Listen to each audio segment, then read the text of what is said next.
For places like the EU, Japan, and South Korea, President Trump also expects them to invest hundreds of billions of dollars in the U.S. Bernie Bennett, Washington. The president says the U.S. had some very good talks with Russian leader Vladimir Putin this week. The Kremlin says the two leaders will meet, possibly in the United Arab Emirates, in the coming days. Following talks in Moscow led by Special Envoy Steve Witkoff, the president suggested a possible meeting with Russia's Putin and Ukraine's Zelensky. There's a good chance that there will be a meeting very soon. One White House official said the meeting could take place as soon as next week. But Secretary of State Rubio cautioned a lot has to happen before a Trump-Putin meeting. Greg Clugston, Washington. 5 soldiers from Fort Stewart, Georgia, hospitalized this morning. They were shot on base yesterday, allegedly by a fellow soldier. All arrived in stable condition, and 3 of the 5 required surgical intervention. Brigadier General John Lubis heard there on WJCL. All 5 are expected to recover. The suspect, identified as 28-year-old Sergeant Cornelius Radford, is in custody. There's been no word yet on a motive for the attack. What United Airlines describes as a technology issue grounded hundreds of flights last night, impacting some of the country's biggest airports. The airline says the problem has been fixed, but there are some delays that persist this morning. Watching Wall Street ahead of the opening bell, the Dow futures 201 points higher, NASDAQ futures up 182. More on these stories at townhall.com.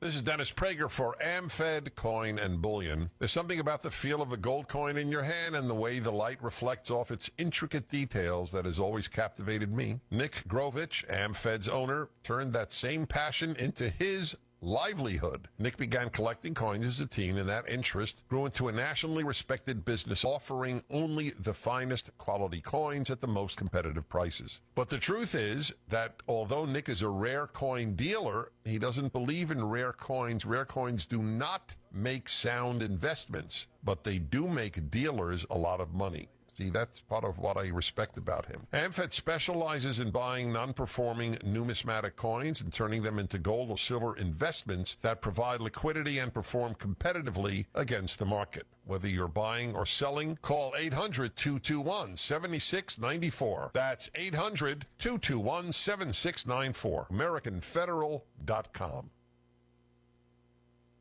Southern France is being ravaged by the country's largest wildfire in decades.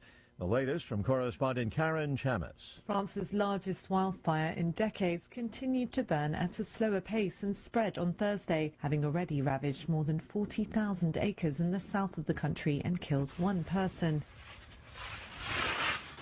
Although firefighters attempted to put out the flames, the blaze, which started on Tuesday and quickly spread through a region battling weeks of dry and hot weather, remains uncontained. However, a drop in temperature overnight, combined with weakening winds, helped to improve the situation. The fire has swept through 15 communes in the Corbière Massif in the Aude region of France, destroying or damaging at least 36 homes. An investigation is ongoing to determine the cause of the fire, which has left behind a landscape of total devastation. I'm Karen Chamas.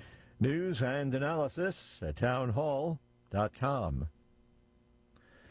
An upcoming weekend series in Atlanta will feature Major League Baseball's first female umpire. Jen Powell is set to become the first woman to umpire in Major League Baseball when she works this weekend's games between the Miami Marlins and Atlanta Braves. The 48-year-old from New Jersey will work the bases in Saturday's doubleheader at Truist Park and the plate on Sunday. MLB's move comes 28 years after the gender barrier for game officials was broken in the NBA, 10 years after it ended in the NFL, and 3 years after the Men's Soccer World Cup employed a female referee. The NHL still has not had a woman referee. I'm Gethin Coolbaugh. An Army official says restoring a memorial to the Confederacy that was removed from Arlington National Cemetery at the recommendation of Congress cost about $10 million. The Trump administration says it's not right to erase American history.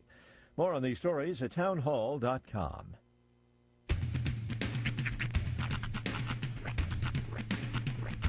What in the wide, wide world of sports is going on here? I promise you, whatever scum did this, not one man in this force will rest for 1 minute until he's behind bars. Now let's grab a bite to eat. Yeah, come on. I feel the hot wind on my shoulder. and the touch of a world that is older. I hit the switch and check the number. I leave it on and then I slumber. I hear the rhythm ringing through it. Flamenco guitar and cumbia music. I hear the talking of the DJ. The travel and what does he say? I'm on a Mexican radio. I'm on a Mexican radio. Broadcasting live from high atop the J.P. White Building in downtown Roswell, New Mexico. It's Mornings with Mike Winters on 106.5 Roswell's Talk FM. Is that what I sound like when I talk? Now, here's your host, Mike Winters. And good morning, one and all. Welcome to Mornings with Mike Winters. I am he. That would be me, Mike Winters. Happy Thursday, everybody. Yes, indeedly. You had a look of annoyance on your face. Okay, there was so these headphones are sloughing off. Yeah. Pull back the curtain, the covering, and there was a piece of it right here on the desk. Uh-huh. So I go to brush it off, and it didn't move. So I went to brush it off again, and it didn't move. And so I was trying to get it off and it finally, I don't even know where it went now, but it's gone. That was it's a very gone. Charlie Chaplin-esque type move there. But happy Thursday, everybody. Yes, welcome to it. Yeah, hope everyone's having a delightful day thus far. So far, so good. It's been it's been kind of nice. 75 degrees before the sun even came up. Yeah, we're in trouble today, people. Although it looks a little overcast. But I think that's deceiving. Yeah, looks maybe deceiving. Yeah. The clouds are gathering. It's like sun vapor. That's what we'll call it. Well, it's gonna be we're in the middle of week hot. We are smack dab in the middle of the dog days of summer, as they call them, because what is it? Sirius is in the, I don't know, yeah, they even took away our rain chance. Really?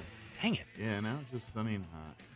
Yeah, the dog star is out, and that, of course, means the hottest, worst part of summer, and we're in it. Yeah. 104. So yesterday was 107, so you want glass half full at 3 degrees cooler. 3 degrees. What are you going to do with your spare 3 degrees? And it'll be 104 tomorrow. Only 102 on Saturday. Oh, is that all? But a delightful 99 on Sunday. Oh, I'm sure it's just going to be miserable on Saturday. We're heading to the Hobbs region for this weekend, so it tends to be about 4 to 5 degrees hotter there than it is here most of the time. So that should be fun to deal with. Yeah, it should be a lot of fun though. I think the concert, hopefully heat will. Hopefully, there's a lot of cool off.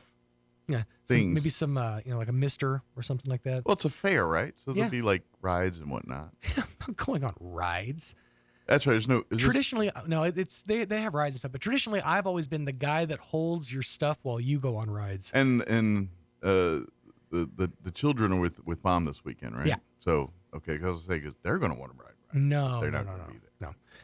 No. This is. I know this comes off sounding selfish, but this is my weekend. But at least you'll have many food opportunities. It's fair. There's going to be lots of things on sticks. You get to try, lots of things dipped in batter. Yeah. Not a healthy weekend, but no. But the fair rules apply. So yeah, calories don't count when you're walking around at the fair. And I've been living essentially like a hobo this whole week, trying to save money for this weekend. Eating scraps where I find them. I'm like Templeton the rat in Charlotte's Web. That would explain why he walked in with a handkerchief on a stick this morning. That's right. A can of beans in the handkerchief. A bindle of beans and a dream. I got here on a boxcar. That's right. He took the train in. It's really funny. I mean, I joke, but I could jump on the train from my house and get pretty close to here. Yeah, about 2 blocks. It'd be a rough get on, get off, but, I could make it happen. And I feel like there's a train that goes through there right around 6 in the morning. I feel like if you consistently... Do you feel like that? Because I can confirm it. Yeah, but I'll usually stand here, and sometimes I'll see that train go down. If I'm walking up 2nd or 3rd Street there, I can kind of see it down there. The 6 a.m. train doesn't bug me that much. Yeah. The one that really gets me is the one that goes through at like 3 in the morning every single day. And it's not because it's a train. If you're driving through a neighborhood in the dead of night, and I understand at every intersection you have to do the horn. Mm-hmm. I get it. You don't have to lay on that bad boy. Every morning at 3 in the morning, it's like, what? That's probably that one guy's joy in life. Oh, that's all he has. That's all he has is knowing he gets to wake up, people like me at 3 in the morning. This is my favorite part of my day. Watch this. Watch this. They can't do anything. Oh. Yeah, that's annoying. All I can think of is the line from My Cousin Vinny. He's like, he goes, is that normal that the train comes blaring through at 6 in the morning? He goes, no, that's very unusual, sir. He comes back, it doesn't. Normally it's at 5:30. Mm-hmm. That's why I can never understand how people can live in Chicago. Yeah. Like after what, and I know it's not all like this, but after watching Shameless, right, and knowing how the inner city housing is so close to the train, right? Like I don't understand it. And then people who are from there are like, well, I can't go to sleep without that sound. So see, I guess it's all perspective. Yeah. It's kind of like the I'll give you an answer. For instance, like the Castaway movie. Mm-hmm. You know how where he was out on the island for years, and then he gets back to civilization. Yeah. And that first night he can't sleep on the bed; he's got to sleep on the floor because that's what he's comfortable with. Right. It's just you gotta acclimate yourself. Yeah. I'm guessing he needs one of those sea machines too. That's what I would need. Right. Especially if you're used to listening to the ocean every day as you go to bed. I need waves. I need wave sounds. Yeah, exactly. But was it? There was something I was going to say, and I can't remember what it was. Oh well, it'll come back to me, or it won't. Or it won't. More often than not, no. It won't. It won't. It will. It'll be about 4:00 this afternoon, and when I'm in the middle of doing something completely different, and then it'll be like, oh, it was this. Mm-hmm. Yeah, that's usually how it works. But let me give you the rundown for today's show. We're going to replay an interview this hour we had back last month with Wendy Cook and Don Weld from the Alzheimer's Association. Their Walk to End Alzheimer's is, I know it's, you're like, well, that November 1st is like 1,000,000 miles away. It's just around the corner. Yeah. But now's the time to start forming raise money and all that good stuff. So we'll play that interview for you here in just a bit. We're just saying put it on your calendar. We don't want you to forget. So exactly. Mark your calendar. That's right. Mark it well, too, because then you walk by like, what did I put down in November? What was this again? Yeah, something more than an X might be. Be specific. We're going to replay an interview we had with the folks from the Roswell Chamber of Commerce. They joined us yesterday morning. We'll play that for you in the 8 o'clock hour. And Crystal Noble with the Humane Society will join us to give us an update on pets and thrift store and all that here about 9:15. Very good. So that's the rundown pretty much there. I've been we are now in the midst of the part of summer in which Big Brother is back on TV. Oh yeah. And so I've been watching the last about 2 weeks now. They've been on the air here. Mm-hmm. And how they do it, it's because it eats up like 3 nights a week of television. That's the part I like about it is in a time with TV, there's not TV. Yeah. That show gives you like 3 nights a week of TV. So because they do an hour-and-a-half show on Wednesdays, then the live eviction show on Thursdays, and then the Sunday show. They have a Sunday show. So yeah, 3 hours a week. Big Brother's like Love Island, but for like old people. Yeah.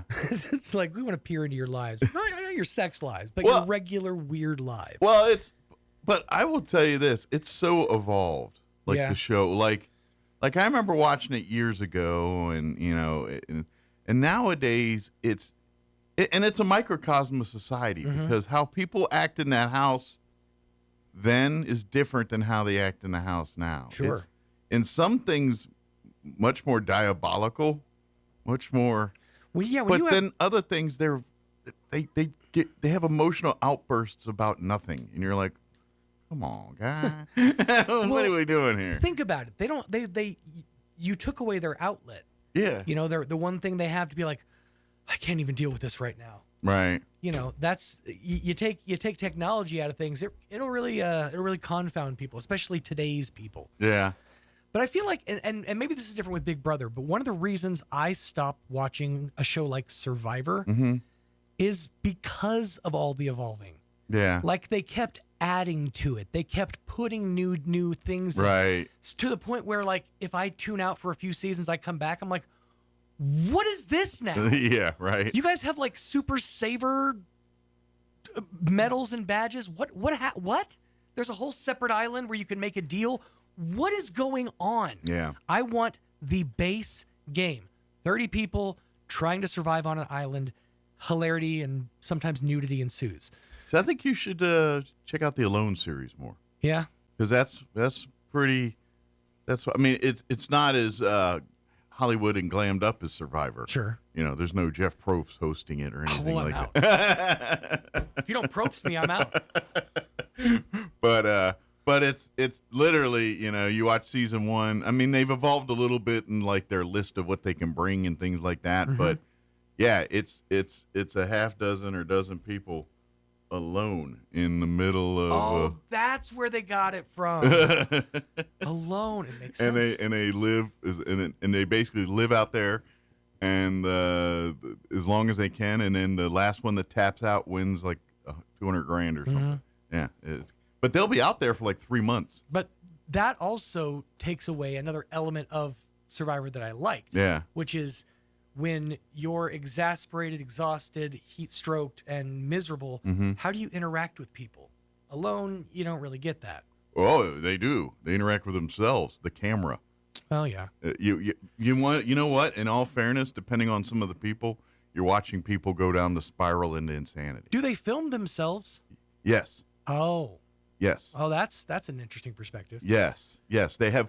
Well, there's like static cameras that mount in their campsite that they're running 24/7, and then they have like cams that they keep on with. Yeah, they have zero contact unless they hit the emergency button for medical to come in, or sat phone or whatever it is they got to. Do your people know you're doing a morning show? Like, are they aware? Yeah, this is actually family. Okay.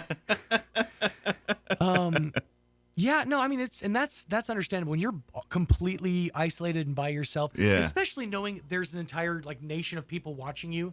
Yeah. It's like when I'm alone, I'm like, cool, I can pick my nose now. Not when Wyoming's watching me. Well, I think that's where they can set up. I'm sure they figure out where they can go pick their nose and all that. Right. So they're They not have on a camera. specific corner for it. That's right.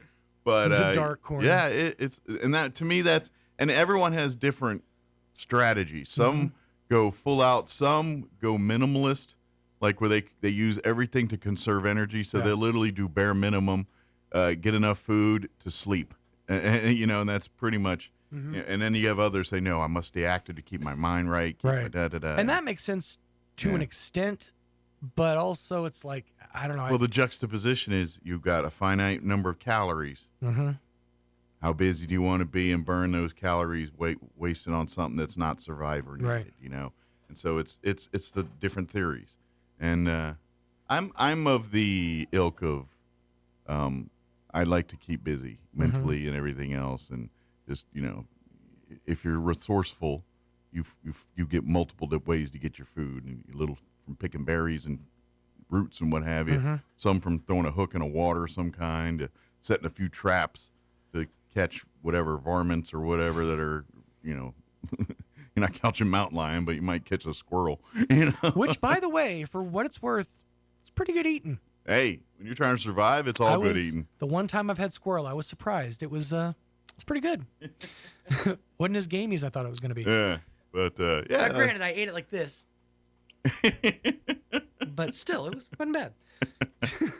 I cooked my squirrel with the little corn. I had the squirrel holding the corn. It was truly one of the most Oklahoma moments of my life. I was back home visiting my sister and her kids, and her two boys run off with their friend Reed. About an hour later, they come back with a paper bag. Yeah. And apparently in that time they had killed, cleaned, and cooked a squirrel. Right on. Shake and baked the whole thing. Shake and bake, nice. And that's that paper bag they brought back was apparently the bag they shook and baked. I don't remember seeing that box in the I saw pork, chicken. I didn't see one for squirrel. It's tucked right behind pork. You find fowl right. or game, wild game, Nice. wild game shake and bake. Maybe that's just the catch-all one. And I helped. All right, it is 20 minutes after 7. Enjoy your breakfast, everybody. Let's get you up to date on the weather. I'm meteorologist Steve Hamilton with your Pecos Valley weather. Another heat advisory in effect today, about 105 for the afternoon high. A little windy, and we get lots of sunshine. High pressure will be parked over our area for a while. Overnight, we're in the upper 60s and clear, and then no let up on the heat on Friday. Sunshine and near 105. We'll be in the low 100s both Saturday and Sunday. It looks like we'll be staying sunny through the weekend. That's your latest forecast. I'm meteorologist Steve Hamilton.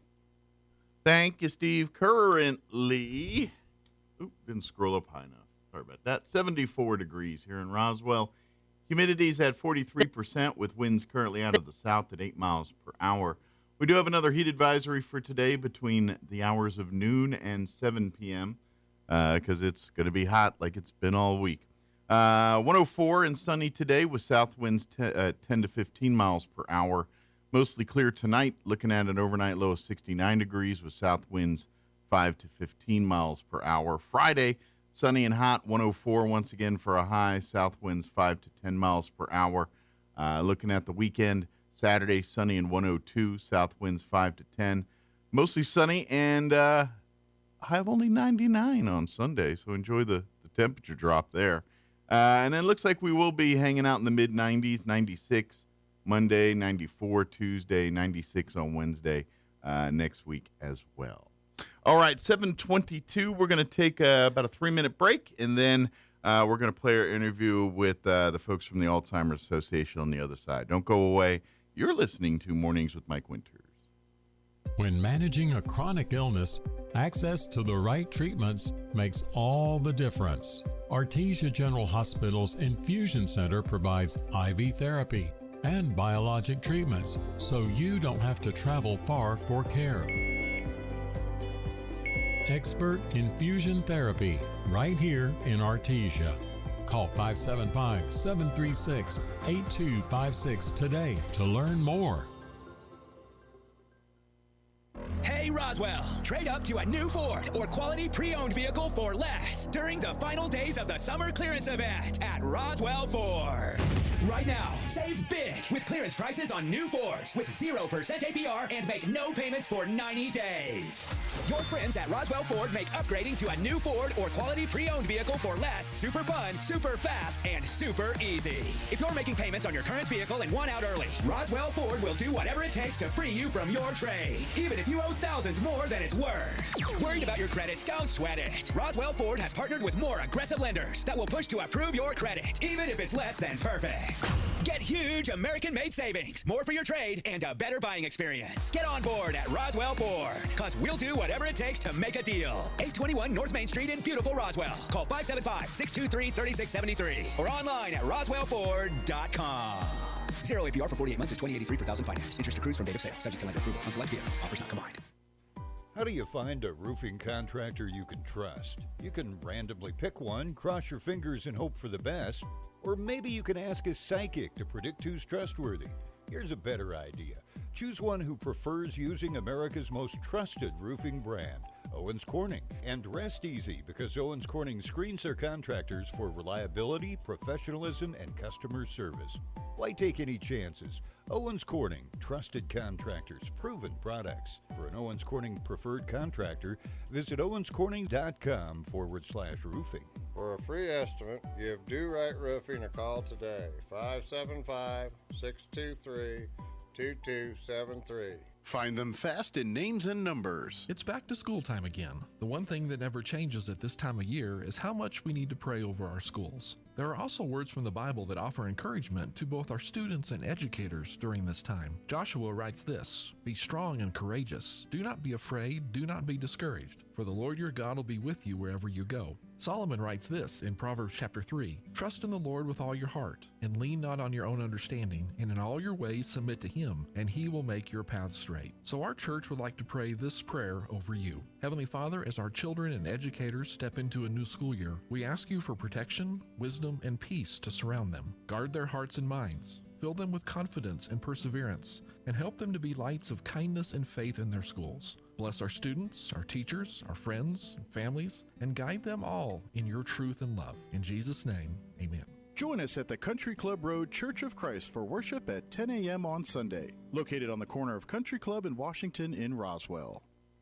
Here's a Mornings with Mike Winters fun fact. U-Haul is the world's largest advertiser in the Yellow Pages. Too bad millennials don't know what the Yellow Pages are. Here's Mike Winters. Morning from the Alzheimer's Association, the local here in Roswell. Here, Don Weld's back with us, and Wendy Cook as well. Good morning. Good morning. How's everybody doing today? Doing Monday. Good. It's Monday. Yep, it's Monday. Monday. We went through all of that. Yes. Yeah. But, for folks that aren't familiar, of course, here locally, the Alzheimer's Association, one of the big things everyone's known for is the Walk to End Alzheimer's event that happens in the fall every year. But when that's not going on, they really are a support system for families that are dealing with Alzheimer's, dementia, these types of issues, providing them with resources, information, providing healthcare providers with resources and information. Mm-hmm. It really is that kind of, glue as we raise money and try to, raise as much money to hopefully have the first person that is going to get the white flower, which is someone that is in remission from Alzheimer's or dementia. We're close. The medicines are so there that, for instance, if someone gets diagnosed with Alzheimer's or dementia today, and it's caught, relatively early, they can have many years of quality life now, thanks to medicines and things like that. I would dare to hopefully say someone being diagnosed today might be the first people that will get the white flower, saying that not only are we treating it, we are reversing the signs of it, and we have a cure for this thing. Yep. And that's the end game. That's what we're trying. That's why we want people to walk on in the fall here and come and wear your purple and participate in this, is so we can raise the awareness, raise the, this is a thing, but get that money, get these last dollars we can into these scientists and these people's hands, so they can score the touchdown. We're like on the drop football references here. We're in the red zone right now. We can do this if we get enough support and enough stuff here. That's pretty much where we're at right now, right, guys? Time for a touchdown. Yep. Yeah, and it's of course I know take it home. Yeah, I know. Obviously, Don, we know why you're involved here with your wife, and so that's, and I'm going to, many of the volunteers that are most with the of the Alzheimer's, volunteers, most of them either have had someone directly, a spouse of mother, or have, father, or have or had, yes, yep. that Kathy, are going through this battle. And taking care of her dad. And that's the other side of it too, is the volunteers, that they've been where you're at. They know what you're going through right now. So for families that do have a family member that are dealing with these types of things, I hope that you are reaching out to our local Alzheimer's Association and other people as well to find resources to help you, because that's almost the bigger concern. I mean, yes, the disease and the patient and the victim, but at the end of the day, it's almost a bigger deal for the family than it is for the actual patient sometimes, because they see everything. They know where the patient is oblivious. Fortunately, unfortunately, I don't know how you would call any of that, but that's, you know what I mean? And so the real work is sometimes the family members and the loved ones. And so that's why the Alzheimer's Association is so important, to be that support system, because, you guys have all seen it when you see, when people see family members act and react in ways that's way out of their character. It's hard to wrap your head around that sometimes. And that's where you guys can come in to really help families navigate through some of that. Yeah. Wendy, do you have some numbers that are phone numbers and contacts for people who need help? I do. Unfortunately, I don't know if you want to go grab the 1-800 number, the 24-hour number. I don't have that one in front of me. But locally, my number is 505-317-0978.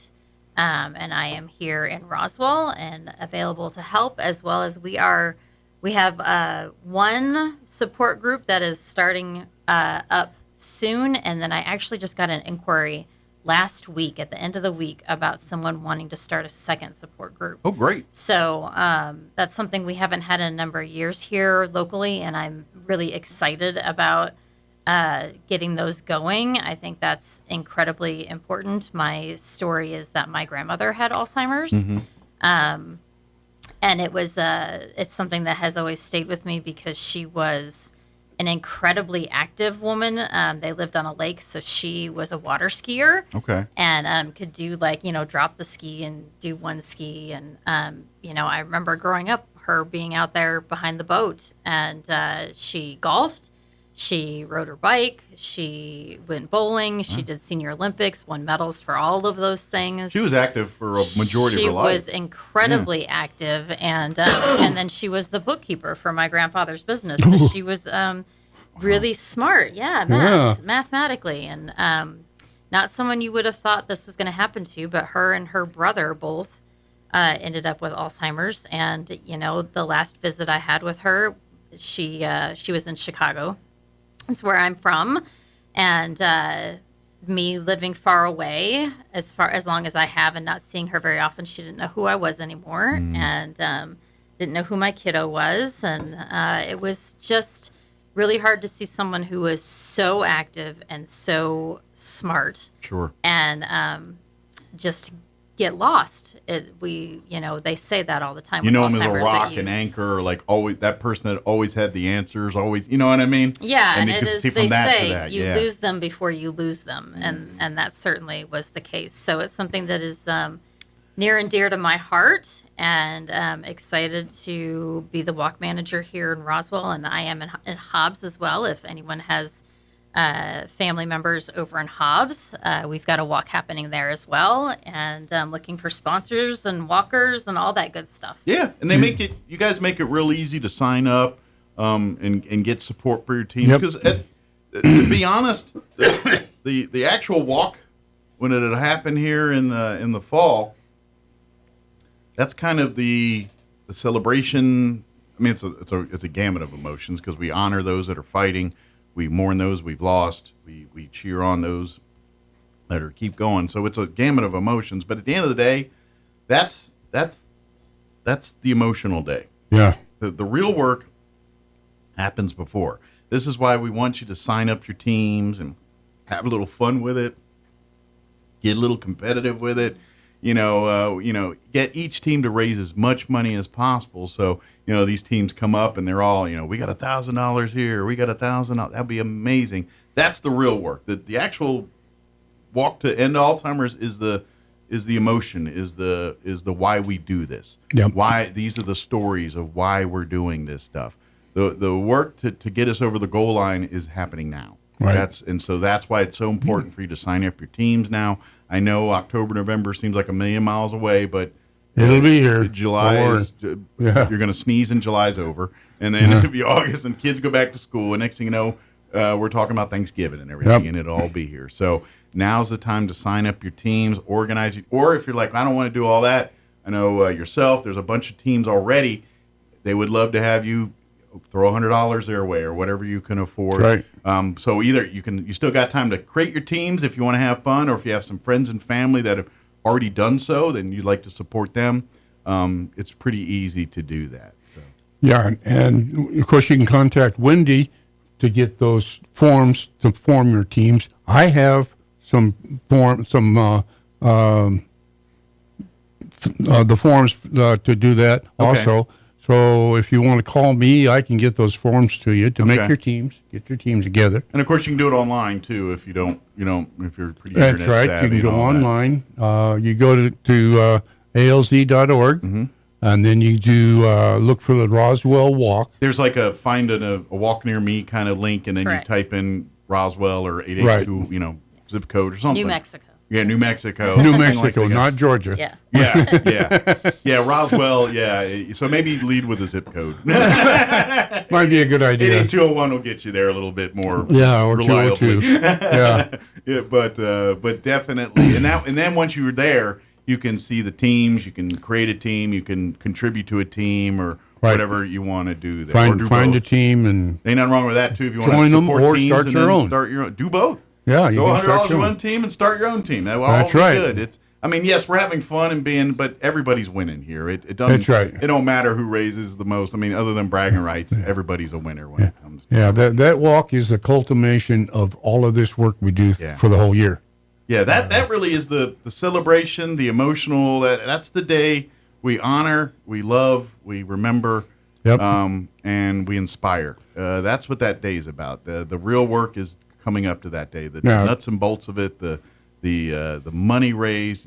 Yes, the emotion side is very important because that's what gets people going, gets people through it, and all that. But without the bucks, there's no light at the end of the tunnel, and that's just the plain truth of this. And so we've got little side note: Halloween is the day before. So It's Dia de los Muertos. It's Ah, our walk yeah. this year. So, what better day, the day of remembrance? Yeah, that's right. Maybe add a little purple to your Dia de los Muertos. you might even wear your costume. Sure. Actually, if That's you know okay. if you know the history, there's a lot of maybe you're honoring said loved one that lost their battle. That's right. Through the Dia de los Muertos. Yeah. Let's cross cultural Get it let's all fusion together. that up again. In a lot of cultures, Alzheimer's was such a horrible thing for the family that the Alzheimer's victim would be shut away. They would ignore them. They wouldn't let anybody know. Basically, oust them or banished away from the community. Yeah, they would still take care of them. Okay, here's your food. But they're not in public. But They're they're not in seen public. there They or would heard hide from. them. Yeah. We don't need that anymore. We need to know these people so that we can help them. Absolutely. So if you have anybody that's... I'm going to take a stab that obviously what we're dealing with we're dealing with actual medical issues with these folks. But Yes. I'm pretty sure there is nothing good on the mental health side comes from locking them away and basically hiding it them makes from it worse. society. That's probably going to Makes it a whole lot expedite worse. the process a little Yeah. bit here. And so you're right. It is one of these things, and it has to be in public, and people need to understand too. And I think a lot of people do. I think because there's so many different forms of dementia, Alzheimer's. No two are the same. You can have people that do have the more violent, more boisterous things, but not all of them are that way. Some get more reclusive. Some more get quiet. Some get more introverted. To every human being, there's a different reaction. That's right. And that's the part that sometimes navigating or knowing the differences or understanding, it's a lot for you as an individual or as a family to know. And that's why, please, if you're a family dealing with this kind of stuff, reach out to our local Alzheimer's Association. Let them tap into some resources to help you navigate. Maybe they can help you get some time off. That's the biggest thing too, is if the caretakers aren't taking care of themselves, then they can't take care of their people. That's right. And if you're running yourself ragged 24/7 taking care of your family member, you are failing yourself in some way, shape, or form. Tell me about it. And so get some help there to take I care went of through your a heart business. attack because of it. So Exactly. And I'm going to take a stab. Some of your family members, when they were going through stuff, probably sacrificed a lot of their lives for Yeah, this. And absolutely. I mean, she was the mother of 3 children, but there always is one that kind of emerges as the caretaker. Mm-hmm. And out of respect, you want to just kind of give them that space to make decisions. Mm-hmm. But again, the support groups are a great way for, there are a lot of things I didn't understand as a grandchild. And what decisions were being made and why they were being made. Sure. And you're probably a little angry about it because you didn't have the information or know. It's like, that seems like we're giving up or whatever that is. But then, talking about it and saying, okay, now from that angle, it makes complete sense. On why Yeah. we're doing it. I mean, so I for me, it's important that we get that message out that, the 24-hour helpline, anyone can call. Those are clinicians on the other end. And, that it doesn't have, you don't have to be caring for the person directly. If you have questions and you want support, as a grandchild, as a cousin, any of the above, that's available to you. So you can ask those questions about their care, about things you're uncertain of.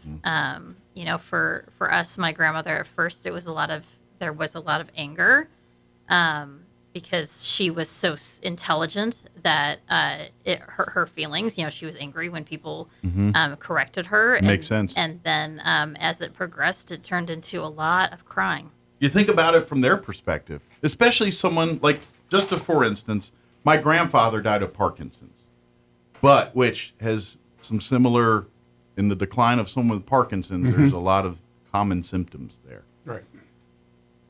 He was very much like what you were talking about with your grandmother. He owned his own water equipment company. He was one of these guys that could do complex math in his head, like where you and I are hitting a calculator for something, he could spit it out. Like, he was that kind of smart. That being said, he was also kind of a rude person throughout life. That's another story. but he kind of but he did exactly what you're saying. That moment and with Parkinson's, it's a little different because his brain is with it. It's getting the things out that don't. So he's kind of like trapped in his own prison, but he's experiencing the same kind of symptoms. The anger, the backlash is all that. He just can't express it because of, Parkinson's. It's different than Alzheimer's. It seems same, but it attacks in a different way. So yes. It's attacking a different thing. Whereas Parkinson's folks, they're actually cognitively understanding what's going on. They just can't communicate it. They're trapped in it. Whereas Alzheimer's, it's a little opposite. Physically, those skills are there. The brain doesn't understand what to do with it. That's so it's the same but opposite, but the results look the same. But I know exactly what you're talking about, and I'm going to take a stab that people that are self-sufficient, people that are used to running their own show, they're going to fight harder through this because the last thing they want is someone taking care of them. Absolutely. None of us want to lose our independence. Yeah. Don brought me the 800 number. So it's 1-800-272-3900. That is the 24/7 helpline. So that is where, you ask where the funds are going. Yes, it's going to research. It's also going to things like that, again, it's not just a employee on the other line 24/7. It is a clinician. And medically trained people. Yes. So this is like when, at one point, Grandma decided to go for a walk at 3 a.m.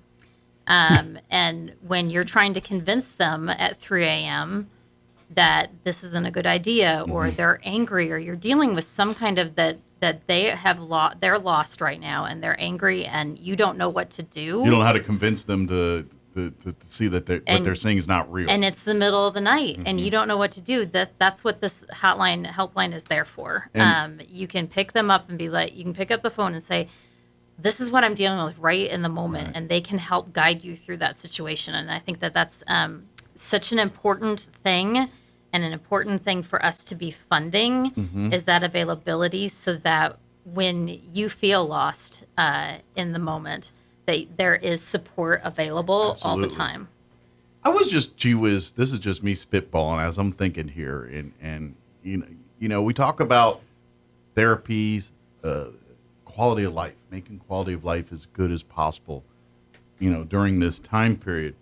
Have they done research into like service animals for Alzheimer's and dementia patients as a thing? That's not what I've been asked before, and not that I am aware of. Me was sitting here thinking right out of left blue, because I know like people with, even now with diabetes and heart disease, like not schizophrenia, but they have the seizures and everything. Like animals can kind of sense when these things are coming on. Right. And I just epilepsy. Didn't know. Yeah, epilepsy. Thank you. I couldn't think of that term for some reason. But yeah, like epileptic seizures, things like. I was just wondering maybe if they can tell when someone's having a dementia episode, that they can kind of alert I was just wondering if there's any research in that area, because shoot, why not? Yeah, not that I'm aware of, though. I would be inclined to say, like, I think about my grandmother, and because she never had pets, like that would be probably something that would make her angry. Sure. But so not everybody. I think it would be a very I just wonder if that's even an angle someone looked at. Yeah, dependent on probably how they're handling the disease. So, that's not something I've specifically heard of. Just but, she was curious, just thinking out of the box, and was like thinking, has anybody ever thought maybe there's, I mean, I'm kind of like, when it comes to things like this, let's throw everything at the wall and see what sticks. You never know especially we learn as we're, evolving or whatever, we're learning, that connection between animals and what they can see and sense and do is way far beyond our capabilities. Oh, yeah. Yeah. She probably would have been yelling, like, what is this dog doing? What is this thing doing? Get it out of here. Yeah. I think she would have saw, though. I think the dog would have won her over at some point. Yeah. They have a tendency to do that. Yeah. But this is kind of, if you've got family, if you yourself are dealing with, please, if you have not already reached out to our local chapter, come to a meeting, talk. Like you said, there's some support groups starting up. Please get more information about that so we can get that information and get, because the more people that get involved, the more likelihood those support groups are going to sustain and succeed and keep going long, after. Because that's the idea, is that, especially with these support groups, we've got so many people that have experienced this firsthand, and everyone's a unique experience, but everyone's exactly the same also at the same time. The details may be different. Grandma or grandmother, or mother, father, wife, spouse acted this way, but not this way. But it's all the same. It's unfortunately going to end the same, and it's what you do about it in between is what makes that difference. But if you want to keep supporting, please start a team, contribute to a team, join us here on the 30th of October. Is it? November 1st. November 1st. Day after. Day after Halloween. Day after, sorry. But join us there for November 1 for the annual Walk to End Alzheimer's. Be out there at Cielo Grande. Yeah, it's back at Cielo Grande. Nope. Rusticay. Oh, it's at Rusticay. It's called Rusticay now. No. It's right over here. By the Wool Bowl. Yeah, it's over by the Wool Bowl. Oh. It's over by, so it's that track over by the Wool Bowl. Yeah, it's the Rusticay soccer complex. We have lots of parking, super safe. So you can park at the Wool Bowl. You can park across the street. Yes, yeah. Okay. Right there. So Thank you. we're trying something new. That way it's doing kind of it out there. Well, it's the best of both worlds. Whereas the courthouse lawn is great for visibility, but doesn't have all the space and things. Cielo Grande's got kinds of space, but it's kind of not in the public eye so much. Okay. Whereas Rusticay is kind of the best. It's plenty of room. At the same time, if you're down by Nemi or passing Main Street or whatever that other road is. College, yeah. If you're on that area, you can't miss it. You'll see all that. I know things are. I'm just bad at names. If people ask, where is that? It's over the building, with the hamburgers. And just know, I have a lot of people that ask me about, like, I'm not ready to walk, or I can't. How far is the walk? It's a walk in, again, this is going to be a track this year. So if you want to do one lap, do one lap. Yeah. If you don't want to walk at all, you don't have to. You can still sign up, raise money, start a team, and do all the things. The walking walking is not is mandatory. A visual. It is. Yes. It's not like, you're not getting your $100 because you only did one lap. No. It's not like. It's ceremonial. It's the visual of everyone walking with their flowers and walking together. The idea is to put the spotlight on, because the folks that are battling, the family members. We always put a spotlight. The family members have lost loved ones. We honor them at the walk. The folks fighting, we honor them at the walk. Those that volunteer, we honor them at the walk. We it's a thing of honor, and it's a rally. It's a support. It's as much as we're raising money, it's also for folks that are feeling like they're losing the battle. They're to rally the troops. That you're not inspire. alone. Yes, to give them compassion and commiserate and we're hoping, like we said, maybe one of these years we've got the white flower. Someone's out there with the white flower. They were folks with Alzheimer's or dementia, and now they're in remission. They're in, and whatever the future holds, whether it's a vaccine like polio we take, and next thing you know, Alzheimer's dementia's disappeared, or if it's something that, nope, you're diagnosed, but here's a pill that reverts. I don't know, whatever direction we go with, or it's probably going to be some cocktail of both. Probably at the end of the day, but I would ideally like to think that it gets eliminated like polio. You know, when you're 2 years old or infant, or you take a vaccine and it goes the way of the dodo. But who knows? Invite people to our meeting on Thursday? You can, if you'd like. Yeah, if you want to get involved, we have a local committee. Yes. And this Thursday, about 5:30 at Peppers, they're meeting. So if you're interested in supporting the walk and helping plan things, we'd love to have you. So you're welcome to come down. The more or the if you merrier. can't, if you can't make this week, just reach out to me and we can get you connected with the committee. Dawn is on the committee. And then I do want to quickly give a shout out to our local sponsors. And let you know that there's still sponsorship opportunities available. And Comfort Keepers, Chimera, Eastern New Mexico Medical Center, Loveless, Pioneer Bake. Team Pioneer is a new one for us this year. We're excited to have Welcome them. aboard. Otero Federal Credit Union, Interim Healthcare, and Excel just came on last week. Excellent. So again, if you're in a business and you think that the business would like to form a team, would like to sponsor the event, we have lots of sponsorship opportunities. Putting your logo on the T-shirt, all that good stuff. So I'd love to hear from you. That again, as well as in Hobbs, maybe there's a facility in both places. You can do sponsorship in both. But I will give my number again. It's 505-317-0978. My email is wcook@alz.org, and we're here to help. Without the E, just that cook is like you're cooking bacon or whatever. WCOOK@alz.org. Captain Hook book with a C instead of an H. And then, of course, you can always like and follow the Alzheimer's Association. Does have a local page here. If you type in ALZ, Alzheimer's Association, Roswell, or Chavez County. I think it's Southeast New Mexico. Southeast New Mexico. That way you can like and follow, and it's got links for everything we're talking about here as well, too. If you want to sign up teams or if you want to volunteer, please come to the meeting. If you'd really like to roll up your sleeves and Come be help us out. Yeah, if you want to volunteer and help, let us know. There's a lot of moving parts, and there's probably a lot of planning between now and November 1 that we need to get done for that. So please, but for now, mark it on your calendars. November 1st here at the Rusty K Soccer Complex. That'll be this year's annual Walk to End Alzheimer's event. Sign up your teams right now. You can go to alz.org and find a walk near you link. Click that.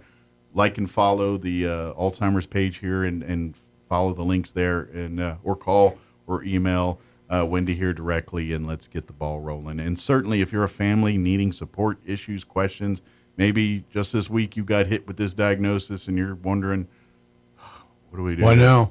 What am I? Reach out. There is a slew of people ready to kind of grab you and pull you through and help you navigate this process together. Yep.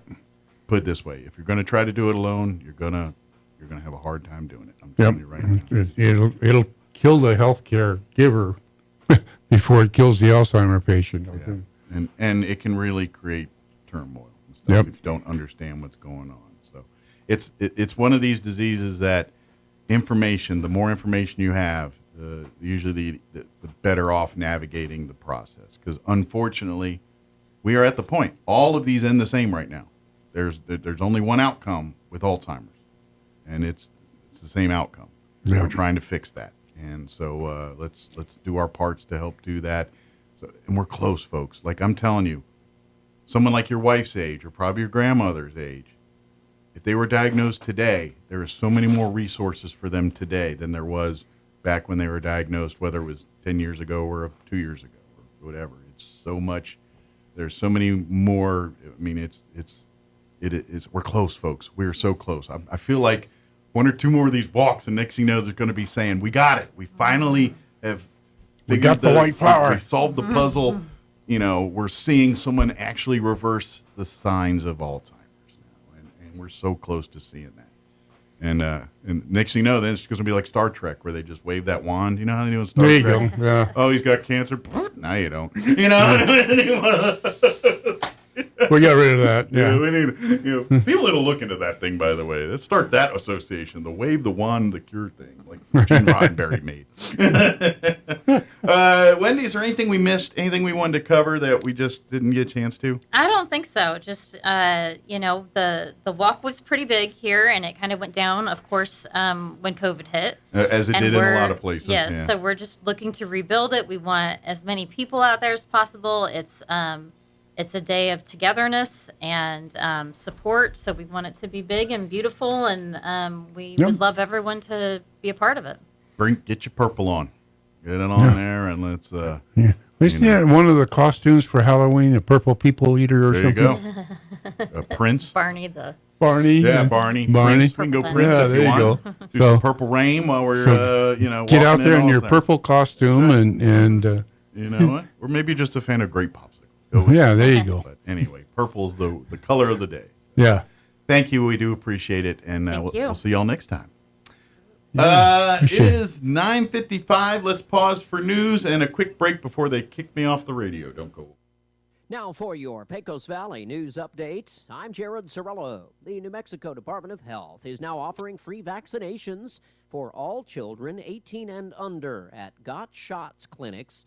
The clinics will be operating statewide from August into September to help families meet school requirements and protect against preventable diseases.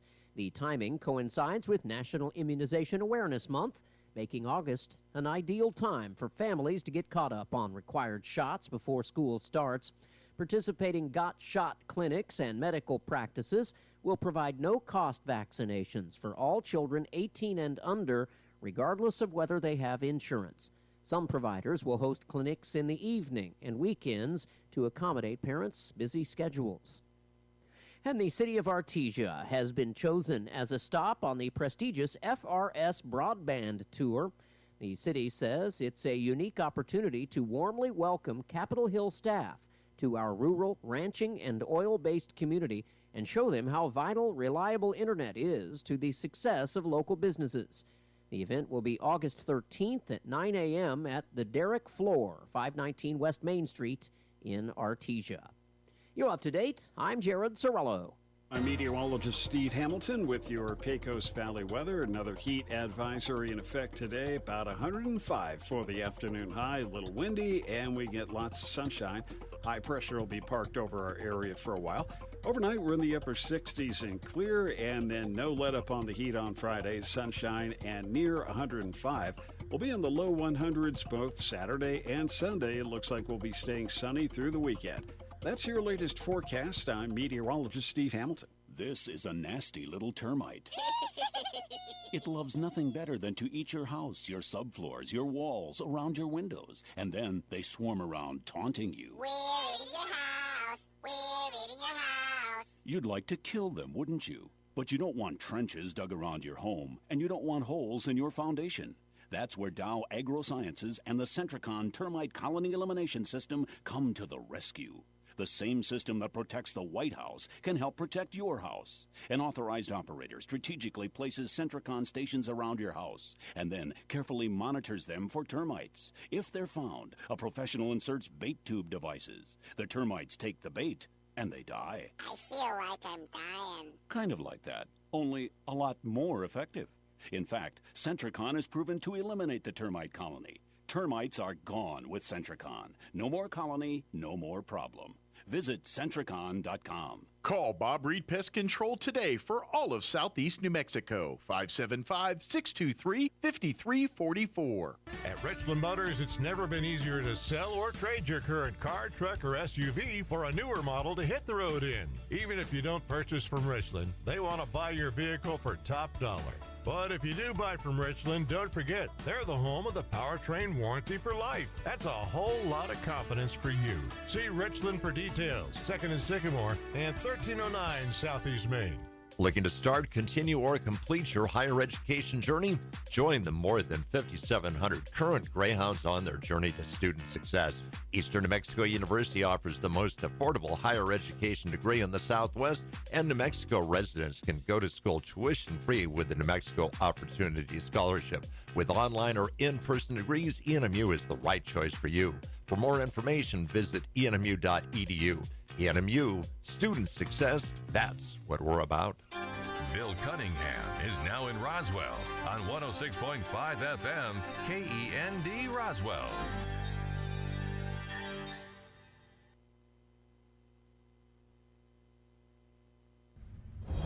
Breaking news this hour from Town Hall. I'm Rich Thomason.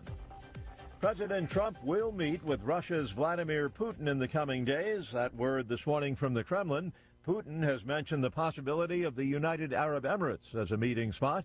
Mr. Trump says prospects for the sit-down are good. The president's comments came after what he called very good talks between his special envoy and Putin in Moscow. One White House official said a meeting could take place as soon as next week. And while Press Secretary Caroline Leavitt said Donald Trump is open to meeting with the Russian and Ukrainian leaders, her statement did not address the potential timing of a meeting. White House correspondent Greg Clugston. Putin says he's willing to meet with Ukraine's president when the conditions are right. United Airlines continuing to experience flight delays today following computer problems last night. United says the issue was with a system called Unimatic, which houses flight information that's fed to other systems. It's not clear what caused the problem, but it was resolved late Wednesday, although some flight disruptions continued into Thursday. The Federal Aviation Administration says on its website that flights destined for Chicago, Denver, Newark, New Jersey, Houston, and San Francisco were halted at their departing airports. I'm Donna Water. Apple has announced an additional $100 billion commitment to America, boosting its total U.S. investment to $600 billion. President Trump says of Apple, they're coming home. The new investment expected to create some 20,000 jobs. At 226,000 jobs, unemployment filings rose modestly last week, but American employers pretty much avoided layoffs. On Wall Street this hour, stocks are higher. The Dow is up 136 points. The Nasdaq ahead 189, the S&P trading 32 points higher. More on these stories at townhall.com.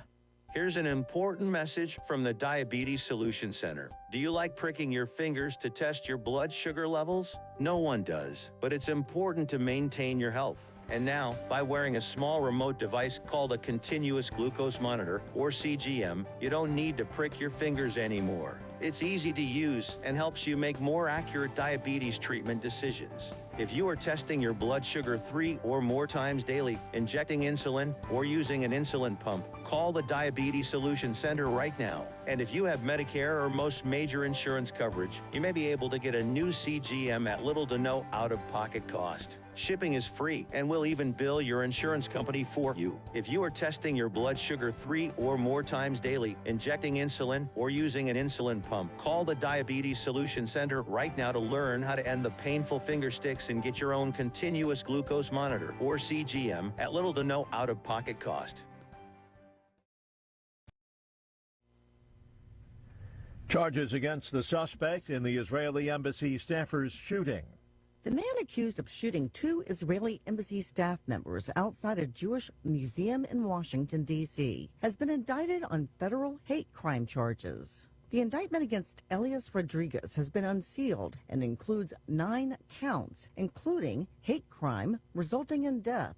It could clear the way for the Justice Department to potentially seek the death penalty. Rodriguez is accused of killing Yaron Lishinsky and Sarah Milgram in May, while reportedly shouting "Free Palestine" during his arrest. I'm Lisa Dwyer. South Korean investigators have requested a court warrant to arrest the wife of jailed former President Yoon Suk-yeol, a day after questioning her over suspicions including bribery, stock manipulation, and political influence peddling. Investigators say Yoon has not been cooperating with them. News and analysis, townhall.com. When it's finished, it will be a massive work of engineering innovation. The Italian government clearing the way to build the world's largest suspension bridge, linking the Italian mainland with Sicily. The bridge has been approved with an estimated cost of nearly $16 billion. The structure will be more than 2 miles long. The Italian transport minister says preliminary work on the Strait of Messina Bridge likely to begin in the next few months. Jason Walker reporting. An Army official says restoring a memorial to the Confederacy, it was removed from Arlington National Cemetery at the recommendation of Congress, will cost roughly $10 million. The latest development in a Trump administration effort to fight what it says are attempts to erase American history. So again, on Wall Street this hour, stocks are higher. More on these stories, townhall.com.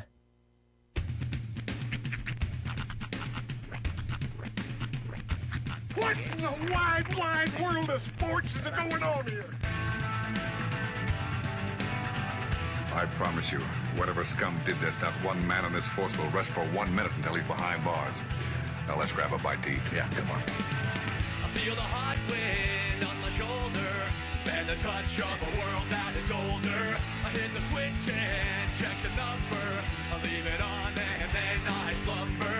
I hear the rhythm ringing through it. Flamenco guitar and cumbia music. I hear the talking of the DJ. The travel and what does he say? I'm on a Mexican radio. I'm on a Mexican radio. Broadcasting live from high atop the J.P. White Building in downtown Roswell, New Mexico. It's Mornings with Mike Winters on 106.5 Roswell's Talk FM. Is that what I sound like when I talk? Now, here's your host, Mike Winters. And good morning. It is 6 minutes after 8 o'clock. Welcome to hour number 2. The deuce. Das Deuce indeed of Mornings with Mike Winters. To do the math. He took his shoes off and everything. Mornings with Mike Winters right here on 106.5 Roswell Talk FM. Happy Thursday, everybody. Yes, sir. Hope your Thursday's going amazingly well. So far, so good. It's actually kind of nice getting the kids to school, watching the cloud roll into Roswell and feeling like maybe, just maybe, not all day, but for a little bit of today, we're going to get some relief.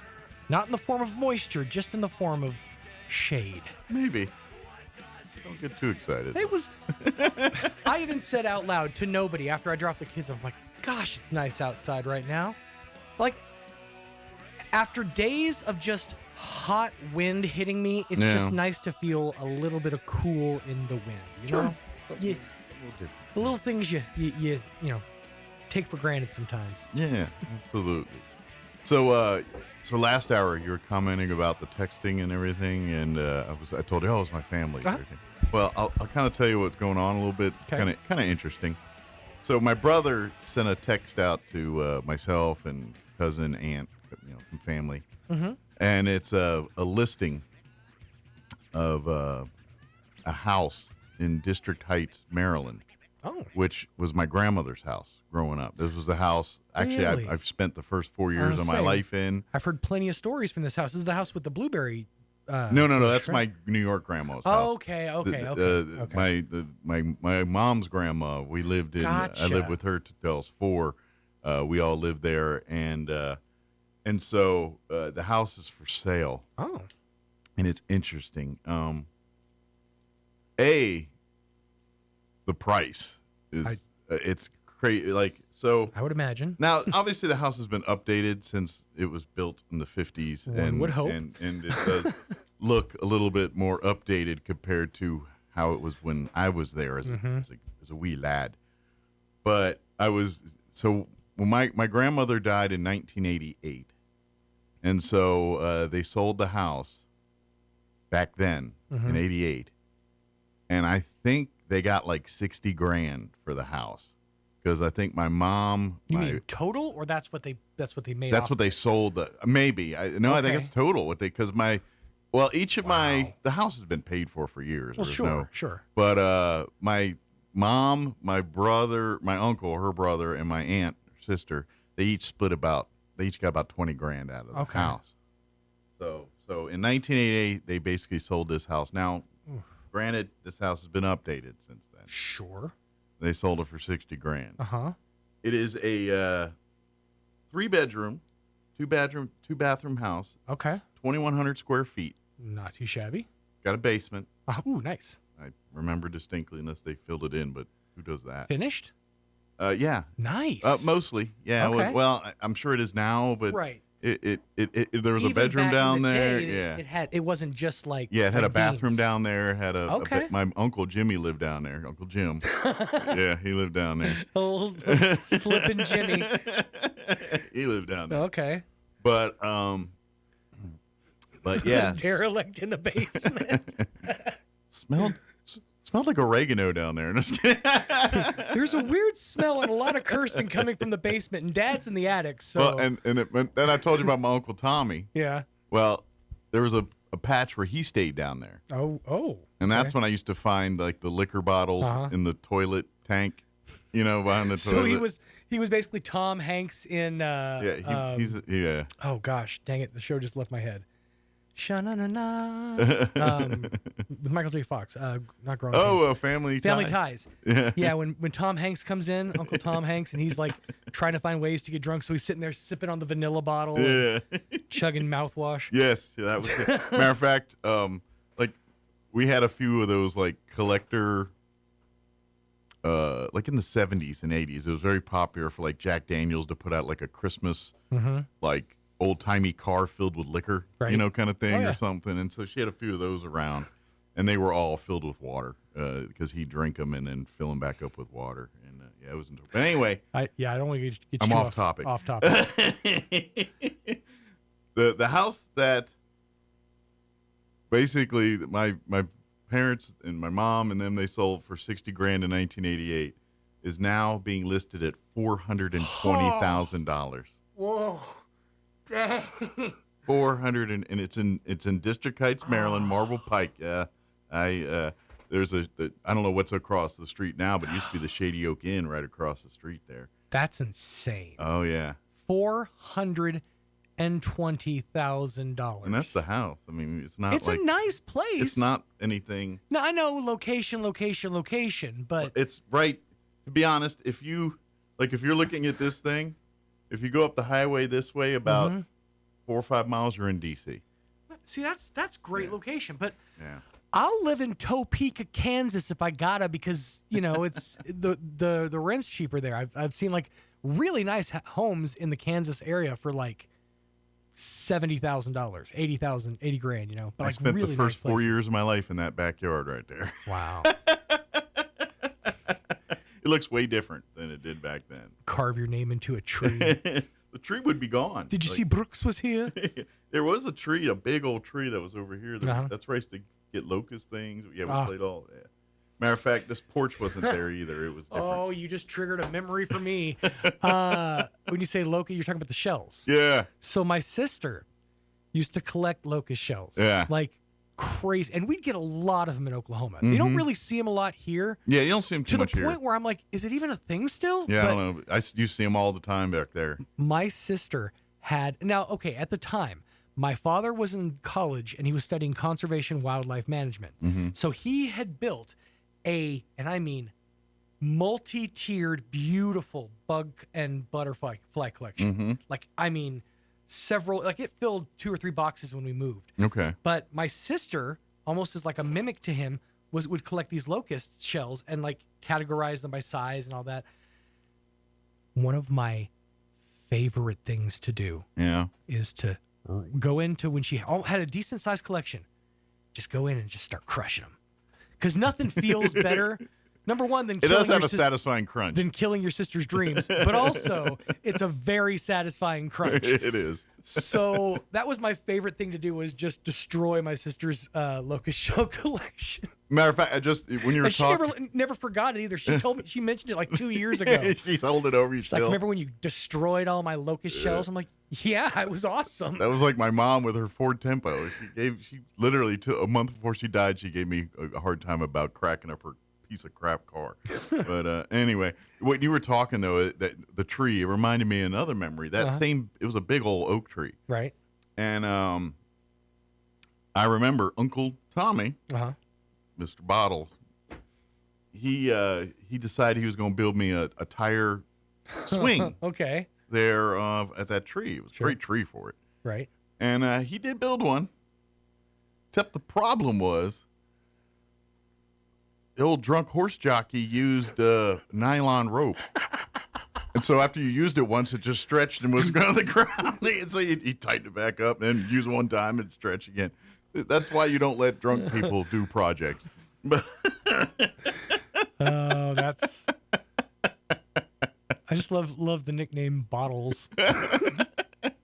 Well, this is part of this. I've got an interesting family. It's the lore. It's the Mike Winters lore. Yeah, he's the horse jockey Yeah. that got banned because he got caught using electric prod, and he's actually the one that his urn turned up at my grandmother's funeral after it was missing for 2 years. And it's someone, so my grandmother, when she died in '88, they had sold the house and all that. My Uncle Tommy had died about 2 years before. Okay. And before they amputated his leg. They took him a piece at a time, really. Oh. It was really but he was a drunk. He made his own bed. Sure. But anyway, he died. Probably Pete. And there was an ex-wife in there and a whole, I don't even know all the story, but I mean, the parts you knew about him were as checkered as the parts you didn't know about him. And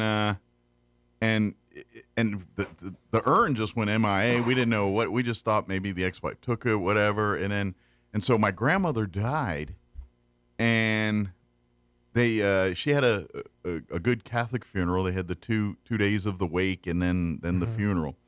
Well, during like the first or second day of the wake, we're all at the funeral home, and you're sitting there all day shaking hands, and everyone's eating a lot of food, Sure. doing what you do at funerals. Sorry for your loss. Here's a casserole. Well, the end of like day one or day two, I don't remember which one it was.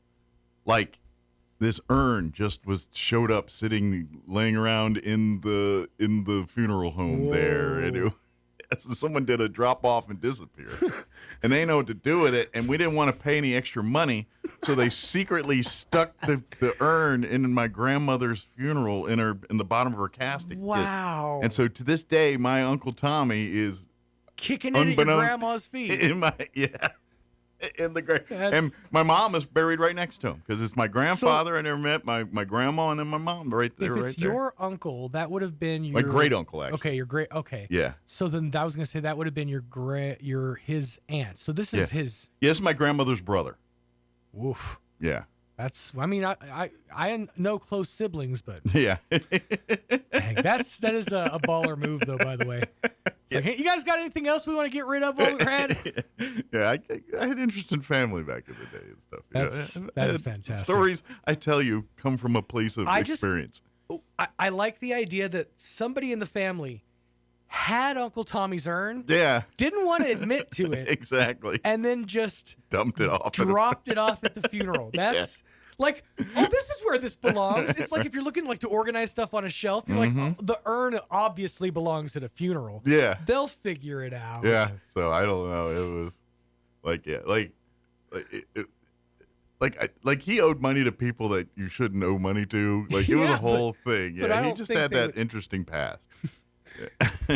Don Vito says, "Rest in peace." Matter of fact, he taught my brother how to play blackjack. Really? Matter of fact, my brother learned and all that. Matter of fact, my brother was like a little protege of his for a minute with the book-in and all that kind of stuff. Finally, someone said, "Don't listen to your Uncle Tommy. He's a degenerate." So what does your brother do?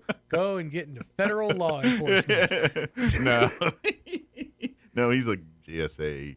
He does some top secret thing, but it's not law enforcement. Okay. So. I don't even know. It's to be honest, it's something with boats and sea maps and stuff. He maps out rooftops for the president to go onto. I guess, yeah. To wander onto. It's a lot of top secret stuff I don't know all about. So. He can't even take his cell phone to work and all that. He polishes Big Balls boots. He runs. Speaking of, did you see that? He runs the subway in the Pentagon. Did you see that picture? I guess Big Balls got messed up. I did. He got like New York City DC. In DC. Yeah. He apparently he was coming to the aid of a woman getting carjacked or something. Something along those lines. And he got beat up too, but he got wrecked. But he saved the day. What I'm told, he got a concussion and his tail kicked, but he saved the lady. This results in a children's book. Yeah, I think it'd be a good one. Yeah, I mean, Big Balls to the rescue. Ketamine and Big Balls. Captain Ketamine. The Doge story. Son. The Doge story. The Doge story. On Doged wings. All right. Probably should get the hour going. We're going to replay our interview. Yesterday we had the folks from the Roswell Chamber of Commerce join us, not to drop urns off and leave them, but to give us an update. That we know of. I haven't looked around. Every nook and cranny, but yes. But to give us update on events and things going on, including tonight, El Toro Bravo. They got a big business after hours over there. So we'll play that interview for you here in just a few minutes. But first, your weather. I'm meteorologist Steve Hamilton with your Pecos Valley weather. Another heat advisory in effect today, about 105 for the afternoon high. A little windy, and we get lots of sunshine. High pressure will be parked over our area for a while. Overnight, we're in the upper 60s and clear, and then no let up on the heat on Friday. Sunshine and near 105. We'll be in the low 100s both Saturday and Sunday. It looks like we'll be staying sunny through the weekend. That's your latest forecast. I'm meteorologist Steve Hamilton. Thank you, Steve. Currently 77 degrees here in Roswell. Humidity is at 40% with winds currently out of the south at 8 miles per hour.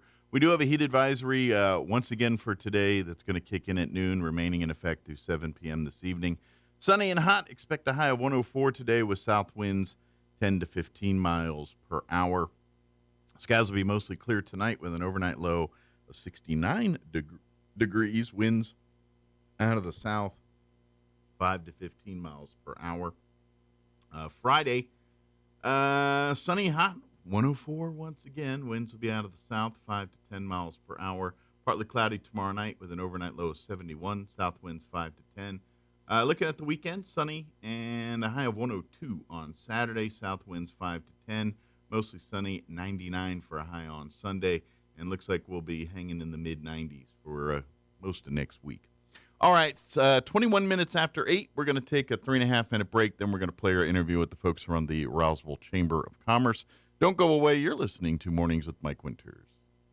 It's back to school time again. The one thing that never changes at this time of year is how much we need to pray over our schools. There are also words from the Bible that offer encouragement to both our students and educators during this time. Joshua writes this, "Be strong and courageous. Do not be afraid. Do not be discouraged. For the Lord your God will be with you wherever you go." Solomon writes this in Proverbs chapter 3, "Trust in the Lord with all your heart, and lean not on your own understanding, and in all your ways submit to him, and he will make your paths straight." So our church would like to pray this prayer over you. Heavenly Father, as our children and educators step into a new school year, we ask you for protection, wisdom, and peace to surround them. Guard their hearts and minds. Fill them with confidence and perseverance, and help them to be lights of kindness and faith in their schools. Bless our students, our teachers, our friends, and families, and guide them all in your truth and love. In Jesus' name, amen. Join us at the Country Club Road Church of Christ for worship at 10 a.m. on Sunday, located on the corner of Country Club and Washington in Roswell. Hi, everyone. This is Melanie from Glenn's Furniture. When was the last time you looked forward to sleep? Let's be honest here. You know a restful night's sleep has more health benefits than you consciously think about during the day. Here at Glenn's, we carry Serta mattresses, and they've been in the business for more than 90 years. Choosing one can be hard, but I want you to know we have your back. Come see us at Glenn's on the corner of Union and Alameda in Roswell, where delivery is free since 1953. Some wounds need expert care to heal properly. At Artesia General Hospital's Wound Care and Hyperbaric Medicine Center, we use advanced treatments like hyperbaric oxygen therapy to help chronic wounds heal faster. If you or a loved one has a wound that won't heal, call 575-736-8235 today and take the first step toward recovery. If you're missing a tooth or several teeth, a dental implant may be the ultimate solution. Implants look and feel so much like real teeth that you probably forget you have an implant. Maupin and Brown Dentistry is one of New Mexico's most experienced implant providers, with literally thousands of implant patients who are absolutely delighted with the results. Call Maupin and Brown today for an evaluation. You'll be surprised how affordable implants can be. Maupin and Brown, your choice for experienced, state-of-the-art dentistry.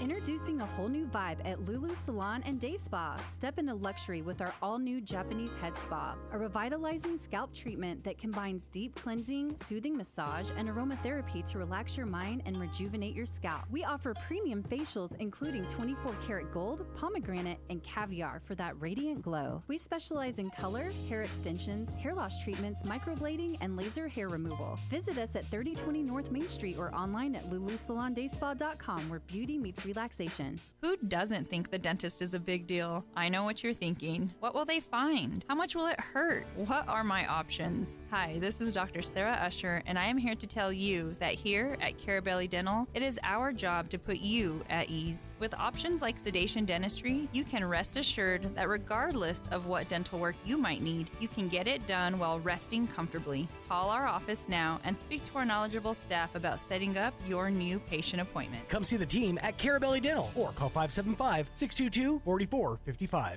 Here's a Mornings with Mike Winters fun fact. Alaska is the only state name that can be typed on one row of keys. Go ahead and try typing the other 49 states. We'll wait. Here's Mike Winters. Joining us now officially in studio from the Roswell Chamber of Commerce, Andrea and Gary back with us. Good morning, guys. Good morning. How's life at the office other than half cold, half hot? Well, we are 3 days into school now, and I have teenagers. So I got the first, I don't want to go to school. And I was like, nope. We're day 3. We can't have, I don't want to go to school yet. Yep, not yet. You're not even through the first week yet. But yeah, it is. And of course, as I was reminding people beginning of the week, they're turning on all those flashers by the school zones and more traffic. Pay attention. Yeah, there's going to be a lot busier commutes to work and what have you. In the morning, then Gateway starts next week, so it'll be, then everybody's in. So we're in that neighborhood. So really be careful. Yeah. But that being said, I know I know it's still August and summer, but now that school is in, we kind of look to fall kind of now. And in the fall season, even though it's not fall, but with school, we call it fall. Yes. But things get busier usually in the fall and things. Once the kids go back and people get into their kind of routines or non-summer routines, then, it also fills up our dance card too. Absolutely. We've got Leadership Roswell coming up. We have closed all of the applications. So unfortunately, if you didn't turn in your application, you're not getting in this year. Yep. They ended that up the end of July here. Yep. So. The team is in the process of scoring all of the applications that came in. And our welcome reception will be September 2nd from 5 or 6 to 8. I'm looking forward to seeing who the 30 people are because I saw the names. I'm about to say they should be probably this week. Probably by the end of this week, they should be letting people know. Yeah, Rick said that hopefully by the end of the week, he'll know who they are and he'll start making his phone calls to everybody.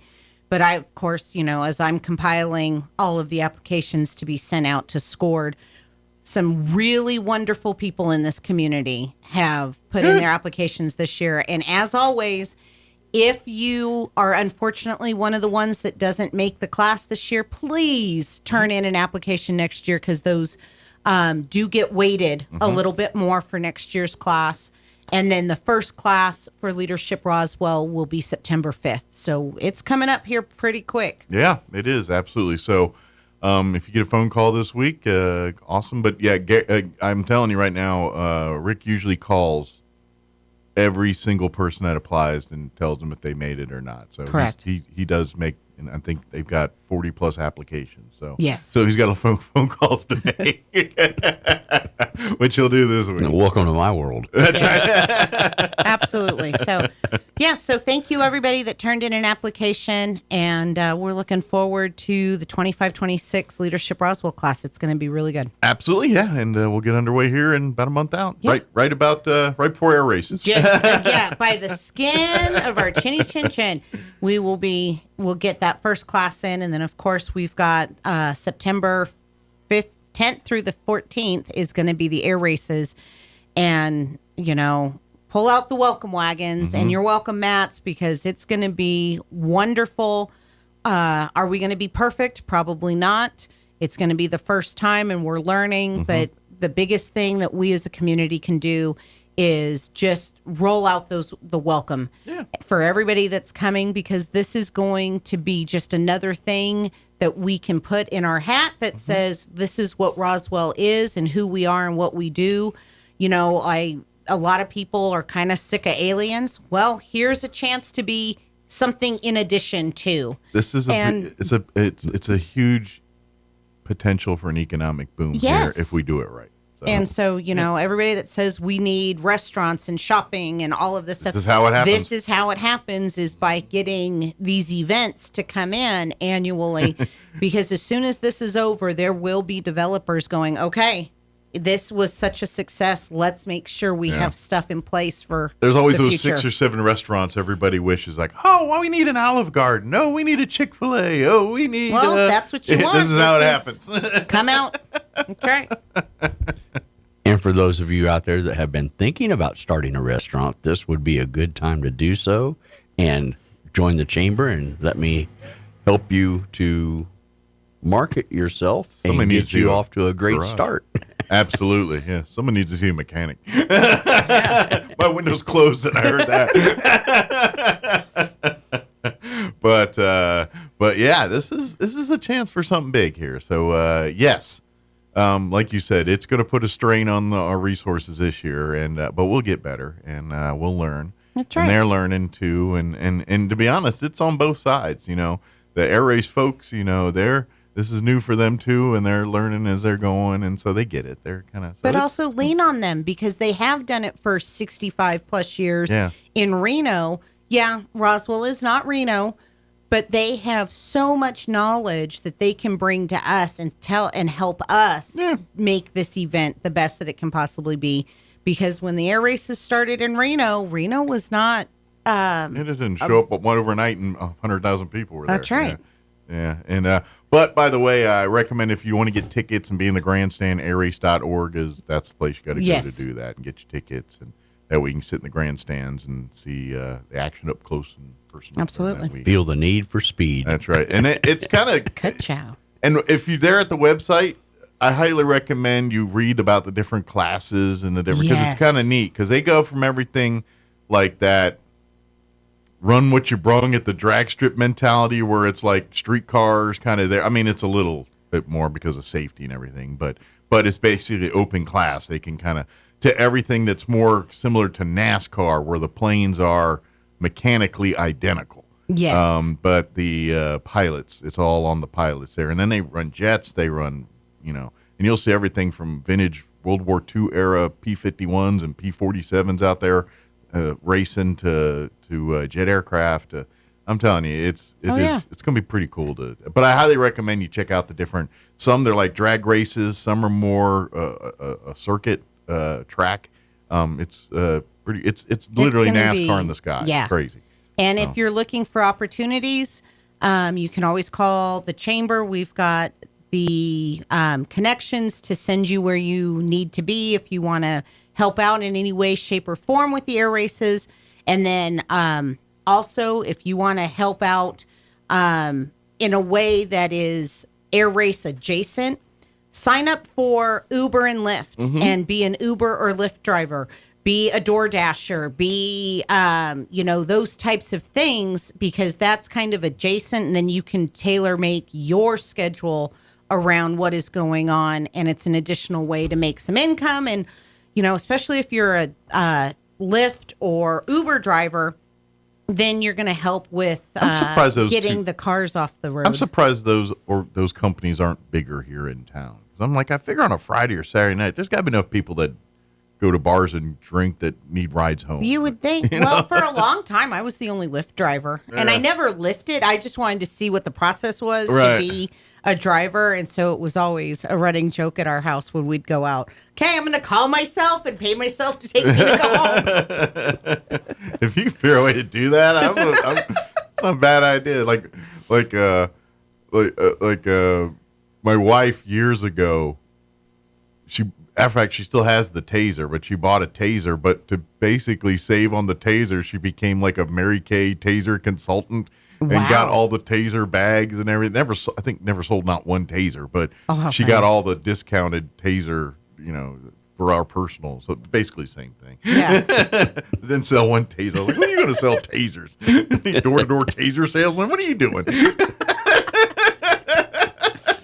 Gotta get a scanner and be right there in the middle. Oh, well, had you had this, that's right. That wouldn't have happened. See? You need a taser. If you had one, you want to snuck up on you like this. Yeah. But I got way off the rails there. But so, Gary, what I see you've got 2 pages of stuff for what's coming up in August. What's going on? We had a really busy July. We did. And since the last time we sat down and did this, we had 5 ribbon cuttings. So I want to recap on. We're running those. out of ribbon. Just oh no. We keep a good stock of ribbon. We have a vault. But we Loveless Hospital had a new mammography unit come in, and they started that up. So we did that on the 17th. They wouldn't let me try it out though. On the 18th, we had Bitter Lakes Farm Company out, the pistachio and adobe folks. Yeah. That is phenomenal. Everybody, you should go out there and check them out. They do workshops on the weekends. Yeah. And, you want to learn? Yeah, they do like Adobe brick workshops. Right. I think like an end game, he wants to build a little Adobe community out there for folks to live in and everything else. So and you can know you're there because you can see the big tall Adobe building as you're pulling in. Yes. Out there. But and then on Saturday the 19th, Ann Hunter Designs and Salon and Boutique on 106 East Linda Vista, across from the new Plateau building. On the 25th, we had our Degenerate Coffee, which is just right up the street here. Had a great turnout for that. And then on the 30th, we did the Southeastern New Mexico Massage School remote from Artesia in our chamber conference room. And that was a very interesting ribbon cutting and conversation. Mm-hmm. Those ladies have really got it together, and they're taking applications for their fall class. Yeah. And it's just like a regular school year. It's like from September. Well, when you're done, you're a licensed massage therapist. Oh, yes. Yes. And they teach you business skills as well. So. Yeah. So if you're and looking they even get you paired up with employers. Or if you want to be your own entrepreneur, they will help you set up all of that so you can hit the ground running. Yeah. So any graduates, my wife is usually a standing customer of winning massages and things. So I'll put you on retainer. There you go.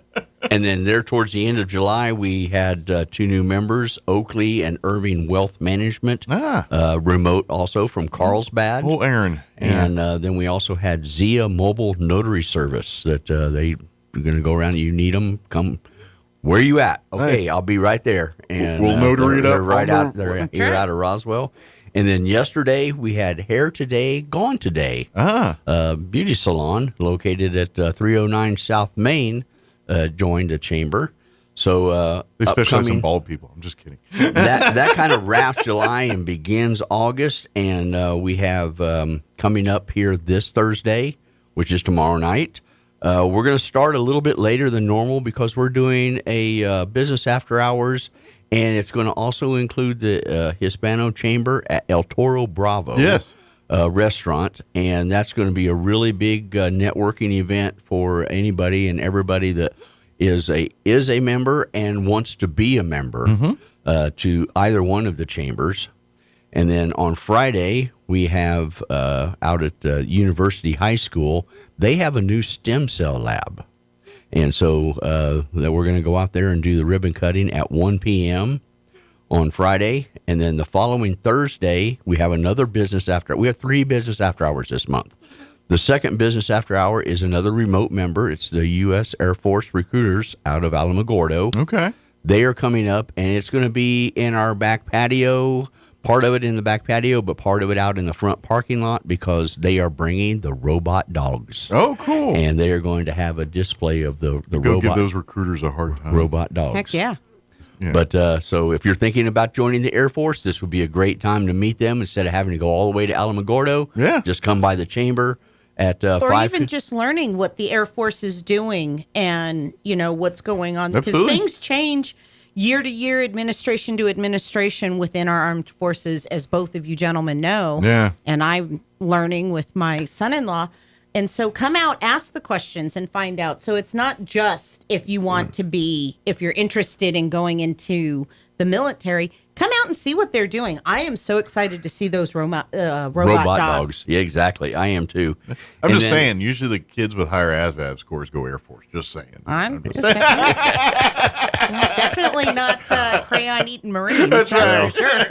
Well, I'm very thankful for the Air Force because otherwise I would not have had airplanes to jump out of There as a you go. paratrooper.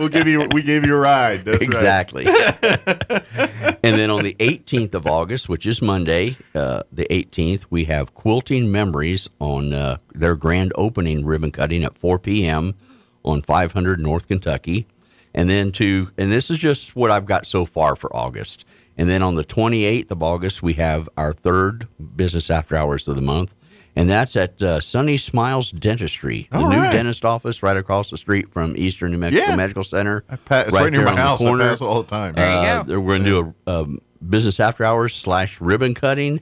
And that's at 317 West Country Club, and they're going to have lots of food, and they have a phenomenal facility. Lots of cavity-inducing sugars, and and you'll be able to make your appointments to get your teeth checked afterwards. That's right. It's a smart move. But we have, by the way, it's also a great time. This is the time of year. This is a fiscal year for our red coats.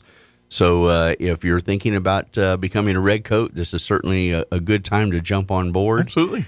And become a red coat. It's a great way to represent your company and to get networking, get out in the community and be able to meet all the other merchants in town. Expand your social circle and sweet red jacket. I'm just saying, there's perks. And of course, we cannot stress enough. Thursday, tomorrow night, come out to El Toro Bravo. Mm-hmm. It is a joint event with ourselves and the Hispano Chamber. And it's kind of a recruiting tool for both chambers, but really more than anything, come out and celebrate El Toro Bravo and see what they're doing. Eat some tacos. That's right. Or some chicken or some pastries. They got it all fantastic. covered. Yeah. And you can't go wrong with anything on that menu. No. Yeah, and they are exactly. fantastic community members. They really love Roswell and the community. So come out and support them because they support us. Absolutely. Yeah. Just come on out. Just follow your nose. That's right. Right across the street from the parking lot at the UFO Museum. I'll try to pop over there. I do have a Legion meeting tomorrow during the same time. So if I have a pointy hat on, don't excuse me. Not that pointy hat, you rude.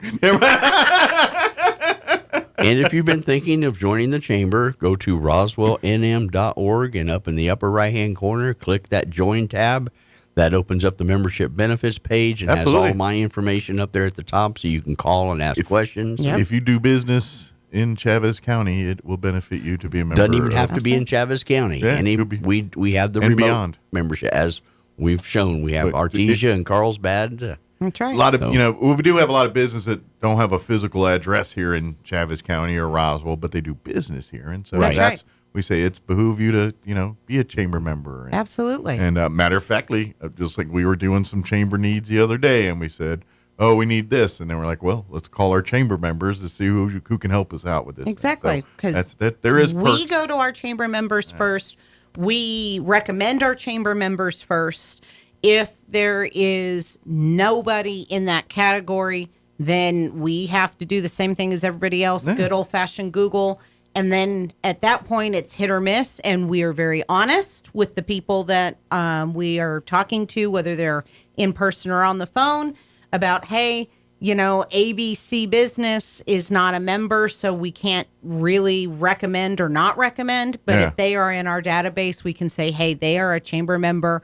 They've been a member in good standing for, so many years. Mm-hmm. We, can definitely recommend and push towards you. Another thing I probably want to put on your radar to put on our calendar is now that, we are transitioning to the fall activities, we get it. Things get busy around the community and everything else. Get them in. We can get them in the chamber newsletters and our chamber calendars.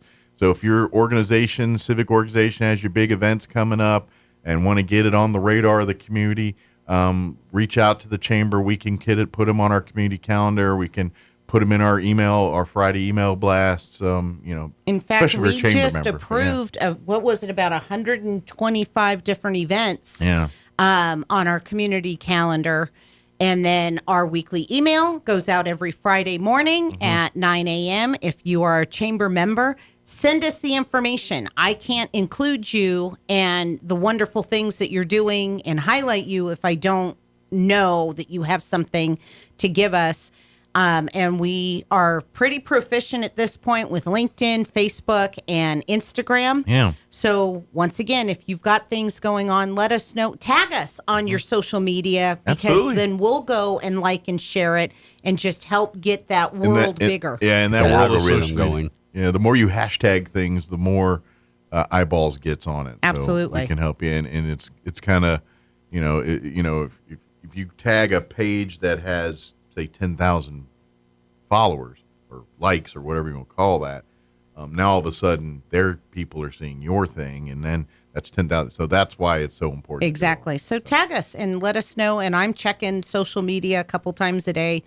You can usually tell if it's a kid heavy day, because those are the days I don't post as much on the chamber website and the chamber social media. But I try to get on there a couple of times a night or during the day and figure out what's going on, and also like and share our members' information. So their achievements and sales and what have you. And if you have any questions or comments or concerns, call Gary or I, 575-623-5695. Come and see us at 131 West 2nd. You can't miss us. We're on the corner of Richardson and 2nd with the huge alien mural. Yeah. Or roswellnm.org, and that's our website, and you can get pretty much any information you're looking for. Yeah. And then, basically, if you're looking at the mural, turn around, there's a Subway, you're in the right place. Exactly. If you're across the street from the police department, you're in the right spot. There it is, and come on by. And then, of course, like you said, go to the chamber website, follow us on social media here. Yep. Facebook, Instagram, and LinkedIn. There you go. Obviously, LinkedIn's the more professional side. Sure. Facebook, Instagram. Oh, my gosh. I cannot talk. You can tell it's halfway through the week. Have a sip of coffee. Instagram and Facebook, we do a little bit more different stuff. Well, you get more to play. And, everyone's all harumphing over on the LinkedIn side where everyone else is. Oh, yeah. I'll post stuff and some fun stuff on LinkedIn. Ain't no one sharing oh my gosh. No one's sharing their lunch pics on LinkedIn. That's all I'm saying. Yeah.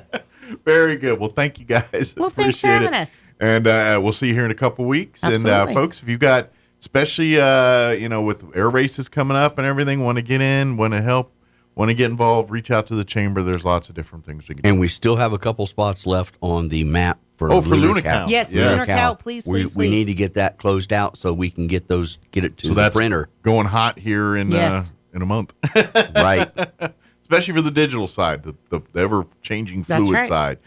So if you want to get in your sales that are going to get out to the thousands of people that are going to be rolling through town here in about a month, that's going to be a good way to do that. Yeah. So. I was told about 65,000 tickets have been confirmed sold, which averages out to about 15,000 people per day out at the races. The way I look at it is that's about the size of I don't know. Double the size an of NFL Roswell. Stadium, about a smaller NFL stadium, 65,000 people. You think about it. That's a whole nother Roswell. Like Old Mile High Stadium was about 65,000. Yeah.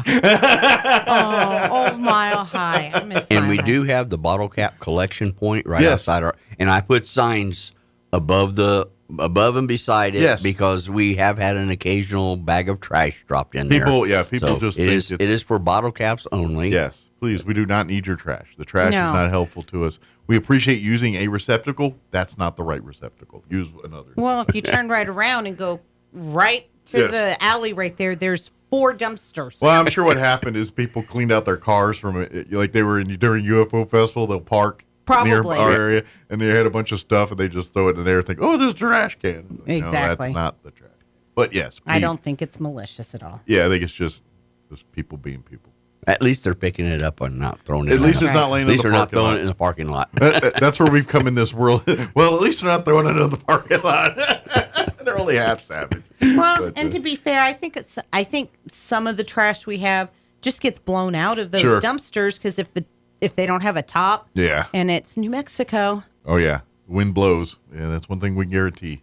But there is some stuff I see out there that I'm like, really? Yeah. You couldn't walk the 5 it. And it's never trash that I see that's like literally in the middle of nowhere. It's like 5 steps from a receptacle. And I'm like, seriously? They're the shopping cart. That's like the shopping cart. Yeah. 10 feet away from the And I'm like, you can't. turn-in point. Whatever. That's one of my pet peeves. I'm not like the Nazi guy online chasing people down. No, I don't chase people down. I do side-eye people if I'm putting mine and I watch them just leaving and I'm like, really? Like, well, it's a real thing here. If you see me pushing 4 or 5 carts across the parking lot to the reception point, that's why, because I can't. I will never leave a cart out there. Even if there's no receptacles, I will, and I'm a mile out, I'll push that thing back inside. I do it. My wife will wait for me. I never leave them out there just because I know as soon as the wind blows, that's hitting somebody's car. And I all of us hate that. Yeah. Right. So, yeah. It's a pet peeve. Amen. All right. Thank you guys. Thank you, Mike. We'll see you in a couple of weeks. We'll yell at Cloud next week.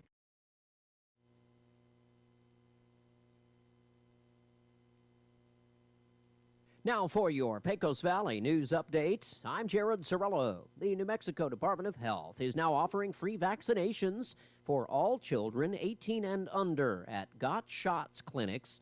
The clinics will be operating statewide from August into September to help families meet school requirements and protect against preventable diseases.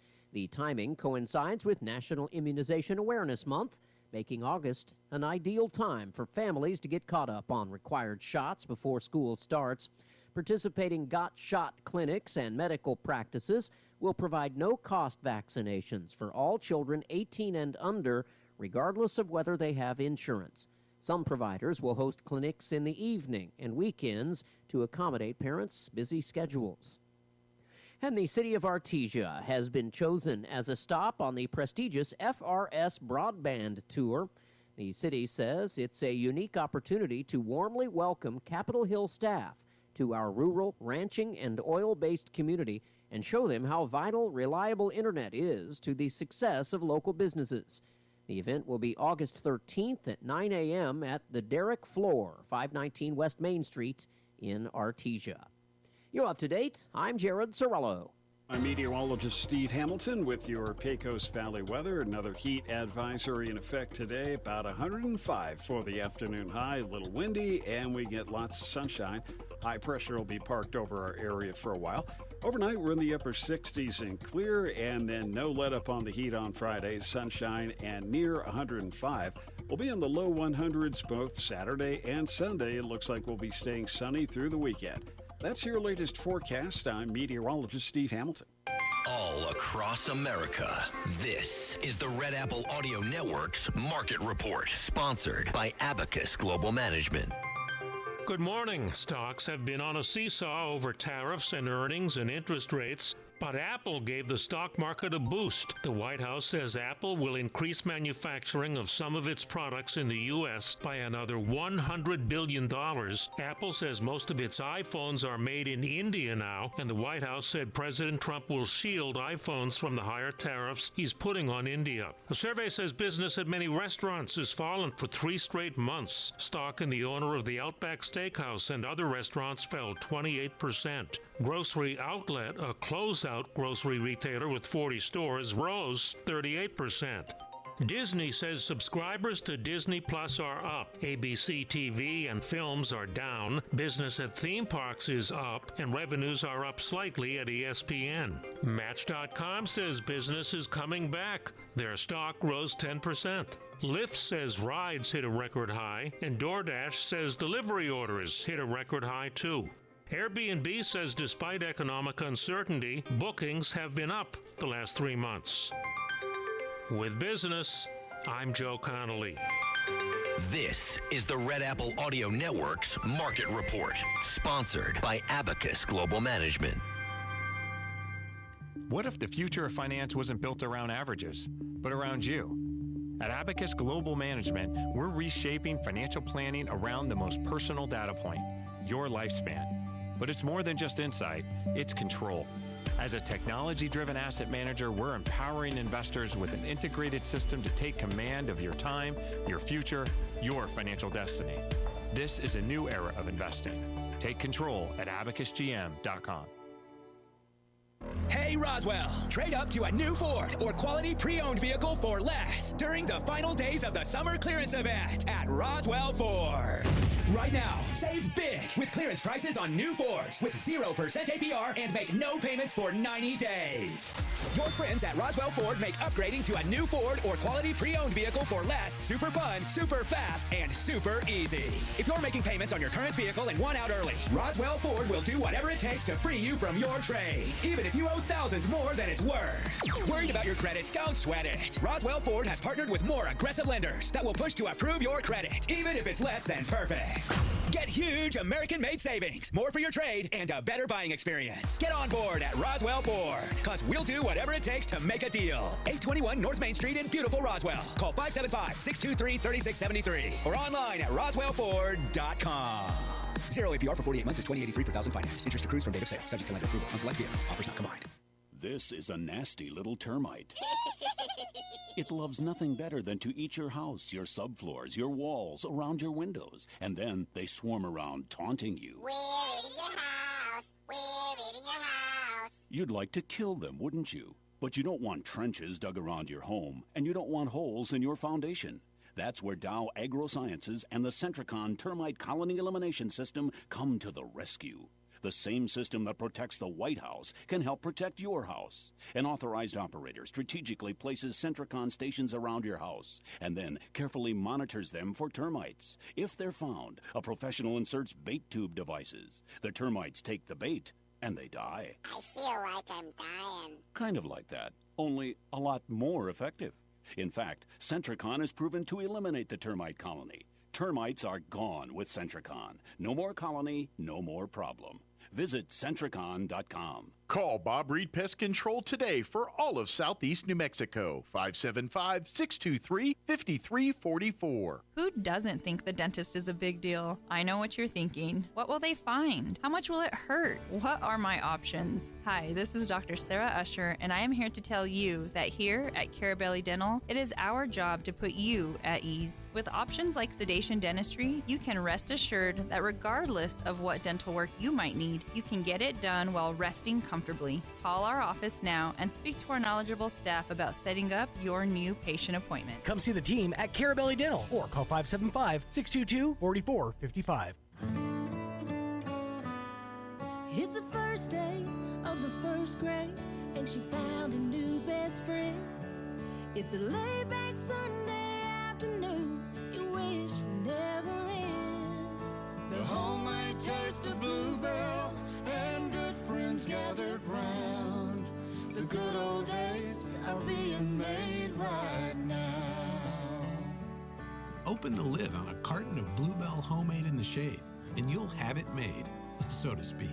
It's a combination of our top-selling homemade vanilla ice cream with a swirl of rich chocolate fudge sauce. Enjoy an instant classic.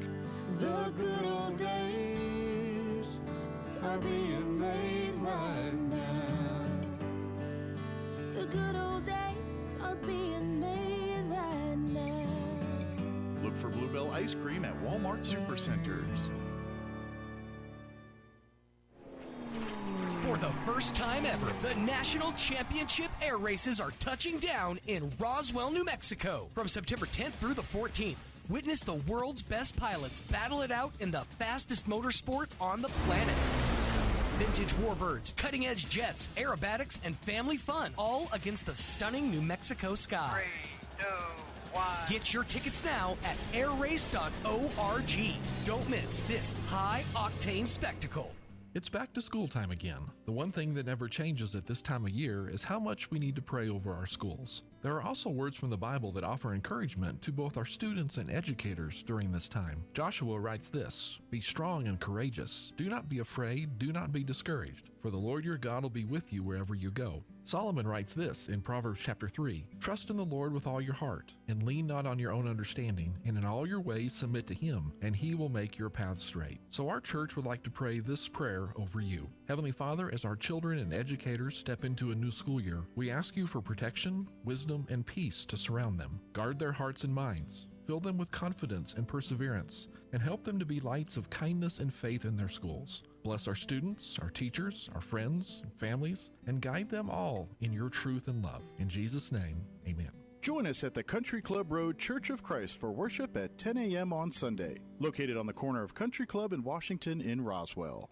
At Richland Motors, it's never been easier to sell or trade your current car, truck, or SUV for a newer model to hit the road in. Even if you don't purchase from Richland, they want to buy your vehicle for top dollar. But if you do buy from Richland, don't forget, they're the home of the powertrain warranty for life. That's a whole lot of confidence for you. See Richland for details, 2nd and Sycamore, and 1309 Southeast Main. Breaking news this hour from Hugh Hewitt is now in Roswell on 106.5 FM KEND Roswell. Next week with President Trump, possibly in the United Arab Emirates. The news comes on the eve of a White House deadline for Moscow to show progress toward ending the 3-year-old war in Ukraine. Mr. Trump says he is encouraged by how talks aimed at ending the war have been going lately. We've made a lot of progress, and as you know, we put a 50% tariff on India.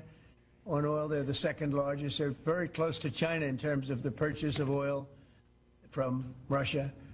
But so I don't know if that had anything to do with it, but we've had very productive talks today. And President Trump's wide-ranging tariffs are in effect as of today. Goods from more than 60 countries and the European Union face tariff rates that range between 10 and 41%. The president threatens to slap steep tariffs on imported technology. We'll be putting a tariff on of approximately 100% on chips and semiconductors. But if you're building in the United States of America, there's no charge, even though you're building and you're not producing yet in terms of the big numbers of jobs and all of the things that you're building. If you're building, there will be no charge. So I just want everyone to know that. They are hospitalized in stable condition. 5 soldiers from Fort Stewart, Georgia, expected to recover.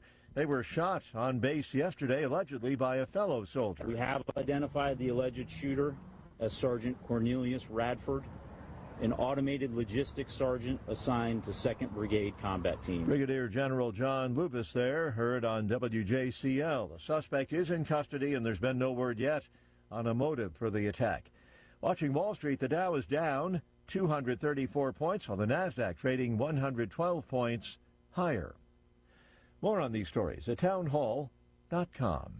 Everybody wants cheap airfare, but where do you find it? You call low-cost airlines. Their prices are direct from the airlines, and they're so low you can't find these fares published anywhere. They specialize in cheap flights, discount hotel rooms, cheap car rental rates, and great package deals anywhere around the world.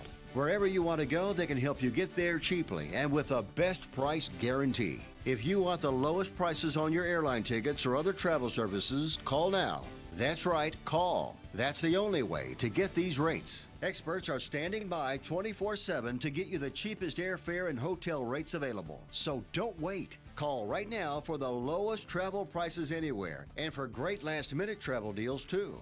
Call 866-755-5300. That's 866-755-5300. Again, that's 866-755-5300. Call us right now. The feds using a catchy name for another planned immigration detention center, this one in Indiana. Trump administration officials are lauding a plan to add 1,000 beds for immigration detainees to fill an Indiana prison already in use. Homeland Security Secretary Kristi Noem posts that if you are in America illegally, you could find yourself in Indiana's Speedway Slammer. I don't know who came up with the name. At the White House, reporters asked Border Czar Tom Homan about the new moniker. But I'll say this, again, 1,000 beds come in very handy, and I'm glad the states are stepping up. Leaders of Speedway Indianapolis, home to the iconic racetrack about an hour away from the Bunker Hill prison, say they weren't consulted. I'm Jennifer King. Authorities say France's biggest wildfire this summer is spreading quickly in a Mediterranean region near the Spanish border after leaving one person dead. The French Prime Minister denouncing a disaster on an unprecedented scale in the region. News and analysis, townhall.com. The military says a restoration of a torn-down Confederate monument will cost millions of dollars over a span of 2 years. Restoring a memorial to the Confederacy that was removed from Arlington National Cemetery at the recommendation of Congress will cost roughly $10 million total, the latest effort in the Trump administration effort to combat what it calls erasing American history.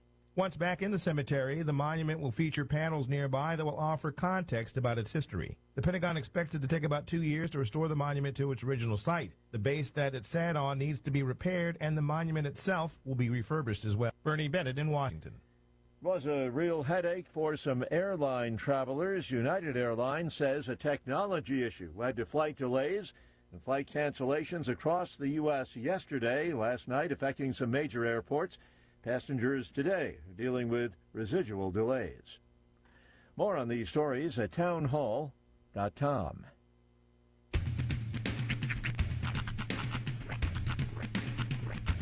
What in the wide, wide world of sports is going on here?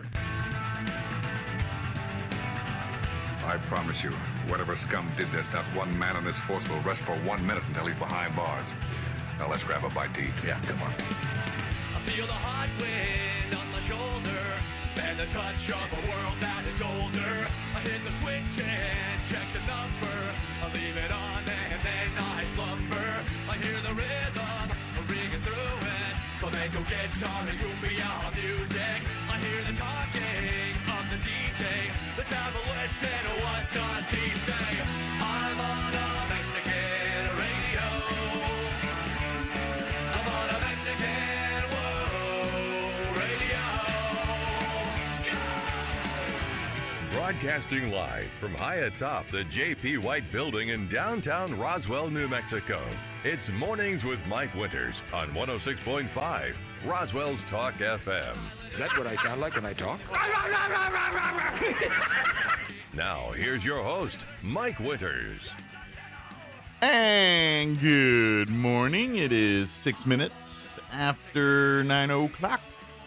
Welcome to hour number 3. Praise Inviernos. Of Mornings with Mike Winters, right here on 106.5 Roswell's Talk FM. Happy Thursday. Yes. I also failed to mention on the radio, it is Sean's official birthday today. Ah, thank you.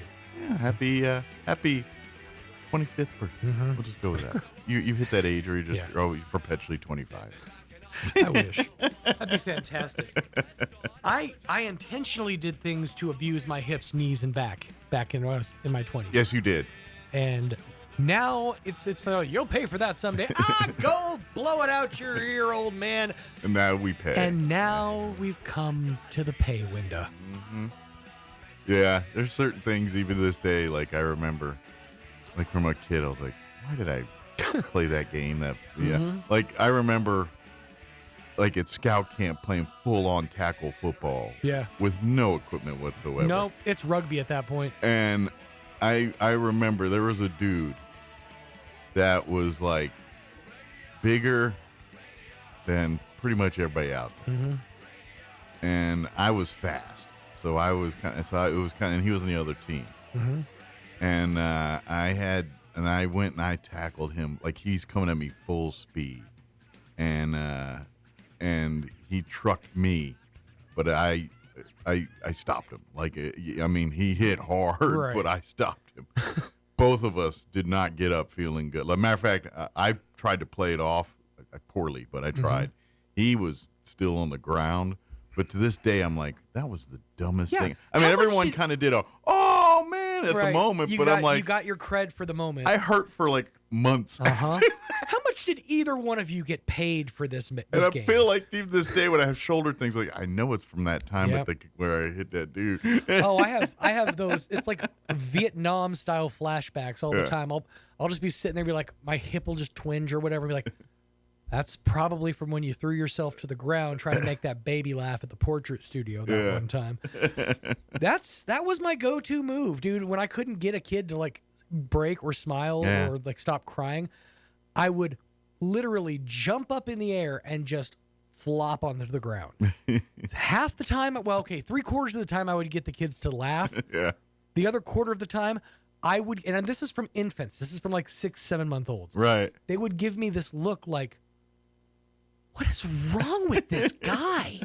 Like I was being judged by less than toddlers. Well, you shouldn't have read the Chevy Chase School of Comedy book. Right? And look at him now. He's a crotchety old man because he hurts all the time. This is Gerald Ford. There's a my favorite pose though when I was working at the portrait studio was always I would have the baby or whatever, and I'd have a toy and I'd have it right up here, just so we can get that one shot where the baby goes. Looking up. Like something super interesting happened right over here, right before I hit the shutter. The baby's deep in thought. Pondering life's questions. Oh, man. That was one of my more fun jobs, was getting to pose. Yeah. Like when I was working at the portrait studio, getting people to do, because we had the standard 7. We had 7 specific poses that we were supposed to hit for the package. But then we had 2 shots where we kind of got to let the people be creative. Let the freak let flag the freak fly. flags fly. Exactly. There was this one I remember, and it's one of my favorite shots I ever got. And I've seen other people do it. Yeah. But I had these like 5. They were like, I think, high school graduates. Okay. And I said, all right, take your gowns off, and I had them. I should say they were dressed underneath. They were nude in the studio. We're bordering on Epstein territory. High school boy kids. So I had them all kneel on stools and do this thing. The thinking, yeah. And just took the wide shot. That was the one that every single one of them wanted in their package. Nice. Yeah. So it was it was moments like that. Did you get any moments that would later end up on social media as like those family photo pictures of you know what I mean? The probably. families, Dude, the mullets or the goth kid or whatever. I have to dig it out, but I found, like, recently, like a year ago, I found my freshman year high school yearbook. Yeah. I mean, I would love to not only bring it in to just embarrass myself and show you what I look like in freshman year of high school. Yeah. But you go through the senior class picture. There's a whole lot of bangs. We'll just put it that way. People thankfully got their hair game in check as they grew into adulthood. But boy, were we misled in the late 90s. I think I have my junior and senior yearbooks. That's the only 2 I have left, and they're in a trunk at the house somewhere. Yeah, I don't know what happened to it. It got hit by moths or something because I have a lot more hair in those pictures. But yeah, it's pretty bad. Actually, there's a picture, and I remember when this happened. It's like the 4th or 5th page in the yearbook, and it just shows me laughing, walking away from the girls' bathroom, because it was my first day of freshman year, and I was looking for the bathroom, and I turned, and I almost walked into the women's room. Okay. For some reason, yearbook committee was right behind me, and they snapped a photo. So the caption literally reads, "A confused Sean McKellips searches for the bathroom." I would have changed it to, "He's left his mark and is waiting for the fruits of his labor." You just come out there blowing it up. Yeah, thankfully they went with the literal route. Did your bathrooms have doors back then? No. Yeah, ours didn't either. It was just an entrance and then a swift turn, so that was like your door. I think times have changed, right? Like I think they have doors now, don't they? I think I haven't been to a high school. I haven't been to a high school bathroom in quite some time, sir. I mean, I was young and had lots of opportunities. I was just going pee. Oh man, yeah, I don't know, but yeah, I was because I'll never, and it was just high school. Like middle school had them. Yeah, well, elementary school had them. I will say this: I have been. Boy, this conversation's been incriminating. I have been to more than my fair share of elementary school bathrooms, and in that time, I will say that they don't even have like a wall that goes all the way up. Their bathroom is, I mean, you've been to your wife's school. That bathroom is essentially the standard elementary school bathroom. I feel like a very large man when I'm in there because everything's low. And you have to get on your knees to use the sink. And the wall doesn't go all the way up intentionally so teachers can keep an eye on what's happening in the bathroom. Watch for shenanigans. Last year, it was my son climbing up on top of one of the urinals for some reason. I think to impress his friends. I don't know. Well, Comes from the flopper. He comes by it honestly, folks. Just saying. Of course, for said birthday, you're going to be heading out of town. Yeah, going and to. So you're going to go see Miranda Lambert. So if he doesn't come back on Monday, he wooed her. Yeah. Okay. Or security took me out. Or he's in jail. Or I'm in the Lee County Detention Center. Nowadays, they don't keep you in jail long. You'll be out before Monday. Yeah. Just, One person. Get a lawyer. Call Saul. There you go. By the way, and I know this is a sequel, I am a huge fan of Odenkirk as an actor. I love his work. I love, Mr. Show was one of my favorite shows in my teenage years. I cannot picture him as an action star. This whole Nobody movie and now Nobody 2, Electric Boogaloo. I can't buy it. I haven't seen the original, but I haven't either. I can get behind an everyman being an action hero. Not him. It's not, but it's more just if you can play it like I'm picking up skills as I go along. Yeah. That's kind of how I always felt John Wick was. Like he's had the skills at the beginning, but he picks things up as he goes. I'm not watching videos of Odenkirk running like a robot through gun mazes, shooting up stuff like Keanu Reeves is. I think that's maybe the more entertaining thing is how's he going to get out of this pickle? Yeah. I need to give it a fair shot before I poo-poo on it. But I'm sorry. Every time I watch the commercial, I'm like, yeah, Mr. Show is not an action hero. I haven't seen Nobody, the first one, but I've seen some of the trailers and the cover. Apparently, it was big enough to have Nobody too. Well, yeah, so was Paul Blart Mall Cop. So make of that what you will. On that note. And I'm pound for pound a Kevin James guy. Ooh. Just like. Don't admit that. I like a lot of his shows. Like on camera? Well, yeah. We have record of that now. People have record of that. I have Here Comes the Boom on loop.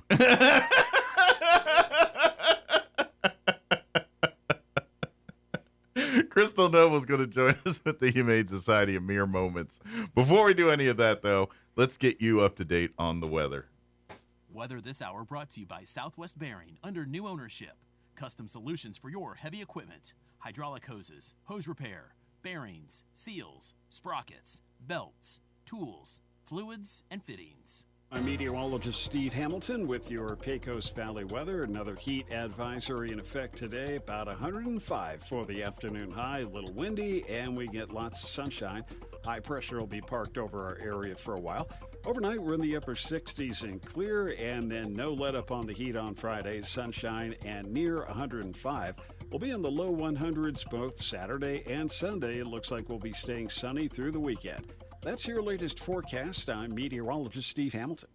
Thank you, Steve. Currently 82 degrees. It's already in the 80s. Humidity is at 34% with winds out of the south at 8 miles per hour. Once again, another heat advisory for today kicking in at noon, remaining in effect through 7 this evening.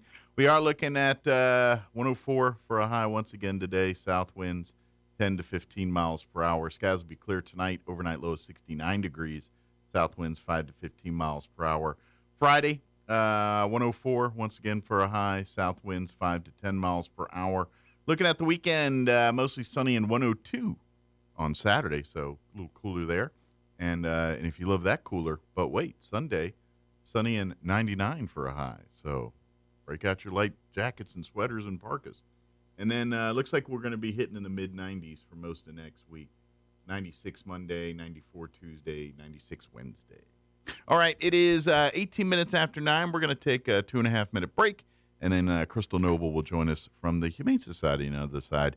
Don't go away. You're listening to Mornings with Mike Winters. It's back to school time again. The one thing that never changes at this time of year is how much we need to pray over our schools. There are also words from the Bible that offer encouragement to both our students and educators during this time. Joshua writes this, "Be strong and courageous. Do not be afraid. Do not be discouraged. for the Lord your God will be with you wherever you go. Solomon writes this in Proverbs chapter 3, Trust in the Lord with all your heart, and lean not on your own understanding, and in all your ways submit to him, and he will make your paths straight. So our church would like to pray this prayer over you. Heavenly Father, as our children and educators step into a new school year, we ask you for protection, wisdom, and peace to surround them. Guard their hearts and minds. Fill them with confidence and perseverance, and help them to be lights of kindness and faith in their schools. Bless our students, our teachers, our friends, and families, and guide them all in your truth and love. In Jesus' name, amen.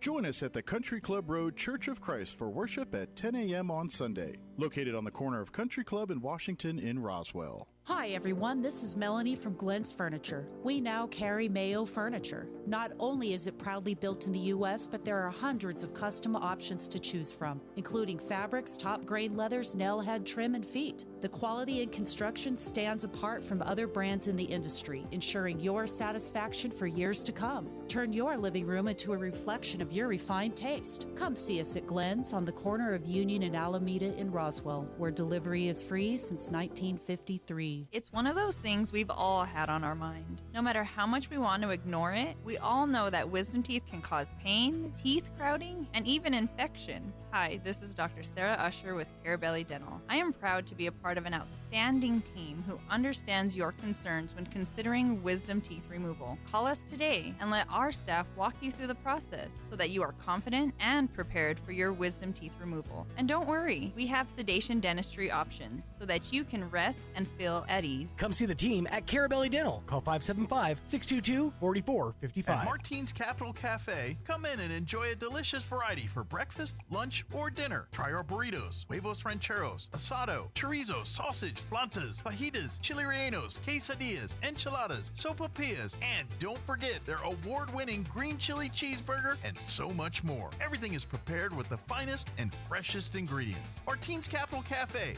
Quality, value, tradition, and the most delicious New Mexican food since 1989. Open Monday through Saturday from 6 to 8:30 p.m. at 110 West 4th Street in Roswell.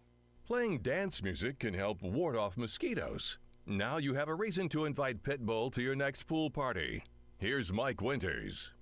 And good morning. It is 21 minutes after 9 o'clock, and joining us in studio this morning from the Humane Society here in Roswell, Crystal Noble back with us. Good morning. Good morning. How are you today? I'm good. I'm Googling the thing we were just talking Yes, about. she's going to show me a thing. But, of course, for folks not familiar, the Humane Society is home to many animals. Okay, that's weird. But I don't know if I'm coordinated for that. Well, if you are, I'd like to watch you utilize that piece of equipment. That would be entertaining. But we will see. She has a procedure coming up, and so she's going to need some follow-on equipment to get mobile. So, but anyway, for folks not familiar, Humane Society is a no-kill shelter that finds homes for displaced pets. And they do so through the shelter. They have a thrift store that is there to support for all the financial costs of taking care of said animals and things like that. But through the generosity of donations and through people donating and purchasing from the thrift store, that keeps the doors open and the pets fed and taken care of till they find their forever homes. It does. So that's what it is. We do kind of have a need for both sides right now for the thrift store and the kennels. We were donated an upright freezer so that way we could do like the frozen maize bowl treats for the dogs for enrichment. Cool. Well, the freezer that was donated to us has gone out. Oh, it's gone kaput. It said bye-bye. All right. And then we have to store the vaccinations in refrigerators. And so our refrigerator is kind of on its last limb, which I think the date on the back of that refrigerator is like 1978 or something. So it's due for, although those things kept things so cold. Yes, very cold. They weren't the most environment friendly compared to today's standards. If anybody happens to have a spare refrigerator that they're not using, they want to donate one to the Humane Society, or freezer, we would gladly appreciate it. Yeah.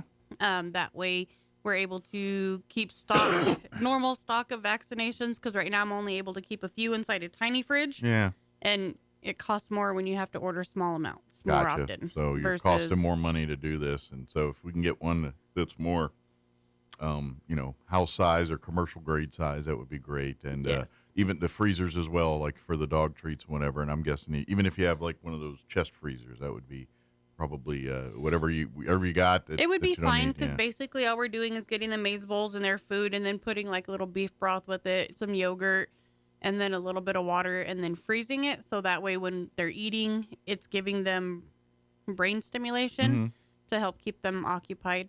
Most ones probably hot out. They like a cool treat. It is very hot. Yeah.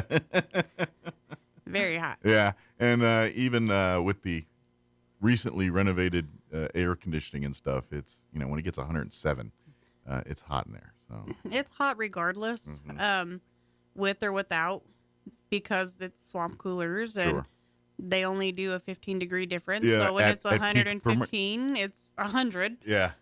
So, and dogs naturally run hotter than we do anyways, so their temperatures are elevated. Yeah. I love a good Siberian Husky too, but it's kind of cruel to have one living here. It is. St. Bernards are another breed that have a really bad coat. Chows. Yeah. They're just not desert They're cold friendly. weather. Yeah, they're cold weather dogs. That's what it, that's just how they're built. I am cold weather human, but unfortunately I live in the desert. Yeah, that's a whole nother story. But It is. but yeah. So if someone's got refrigerators, freezers, but always donations of kitty litter. That's a standing order. Again, every time if you'd like to donate kitty litter, please do not waste money on the fancy schmancy stuff. If you're buying it new, just buy the clump, that big old cement package, that 40-pound bag of the non-clumping, just sand litter, basically. Tractor Supply occasionally has the bags on sale for like $5 for the 50-pound bag. Okay. So, and it's just Paws and Claws clay cat litter. And Yeah, it's nothing fancy. Nothing fancy. Because we dispose of it sometimes multiple times a day. Sometimes, Yeah. if Now- they don't make too big of a mess, it goes that once a day. Now, say you have a cat you've lost or whatever, and you've got leftover food and litter and stuff, and it is the fancy, the cat pees, and I can tell what it had, what its ancestors did. We use that for. We do save that stuff because there are times where, an animal is having, or a cat, not just an animal, but is having like an issue. And so we'll be like, okay, so are you having bladder stones, urinary tract infection, bladder infection? And that does help us. We don't use that every day. We only use it when we have a need. Well, imagine when you get, because like you get cats that come in and you don't know a thing about them health-wise, and if they appear sickly, then you can say, all right, well, let's monitor their pee, and the color code at least give us a place to start, you know, and that kind of thing, or and so it's used for those occasions. So don't go buy it, but if you happen to have it and you don't need it anymore, bring it on by. They will definitely use it, but for the everyday, day-to-day stuff, that cheapo stuff, because they literally fill like those old Coke boxes, and they throw them out at the end of the day because of health and safety. You don't want to reuse the litter boxes, so we don't, because they're communal. We don't want to spread disease, germs, and any time you're using things like that adds that factor. So that's why they don't want nothing expensive. It's literally going out And for good. If, you're wanting to get something that can be used for cats and dogs, bleach is always a good go-to. Pine Sol is always a good go-to. Cleaning supplies. Dawn dish soap is always a good go-to. Even like mops and buckets and brooms. Those, they go through those pretty quick too. Unfortunately, yes, we do. Yeah. But if you have extra and you want to donate, we would greatly appreciate it. Any They'll donations help. Yeah, they'll get used. They do. It's some, it's and then if you do want to bring like foods and things, avoid the red dye. That's the big one. You don't have to go buy the high end dog foods, but the ones, look for the ones with the red dye. That's what they try to steer clear of. I know there's a Pedigree brand. Pedigree chicken flavor is typically the most that we feed. Yeah. Just because it's most cost effective. Yeah, it's doesn't have the red dye, but it's not the cost of the blue buffaloes and all the high end stuff. It's not the best dog food, but it's also not the worst dog food. It's down in the middle. So It's cheap and healthy. Yes. Yes. That's a nice way to put it. We and then for the cats, we use just like the Purina cat chow, the blue bag or the green bag. Yeah. You get, I don't know, like 24 pounds or whatever the big bag is for like $20. It's not super expensive. And cats don't eat as much as dogs. So that lasts us a lot longer than what people would think. Does canned food at all ever get useful? We do in the mornings. What we do when we're feeding the cats, as long as we don't have any stool issues, they get a teaspoon or so of canned food as a treat. Sure. Because cats are very infamous for not drinking enough water. And so the canned food helps put the moisture into the body that they need. And it's not a bad idea to mix the two together sometimes for cats and dogs. Not maybe every day, but every once in a while. Because you don't want to feed a dog wet food all the time because they're going to have dental issues. And it'll do the same thing to cats. Yeah. So that's why we offer like a small amount, like, the little 4-ounce cans. That look like those little fancy feasts or whatever. Yeah. So we'll cut that into 8s.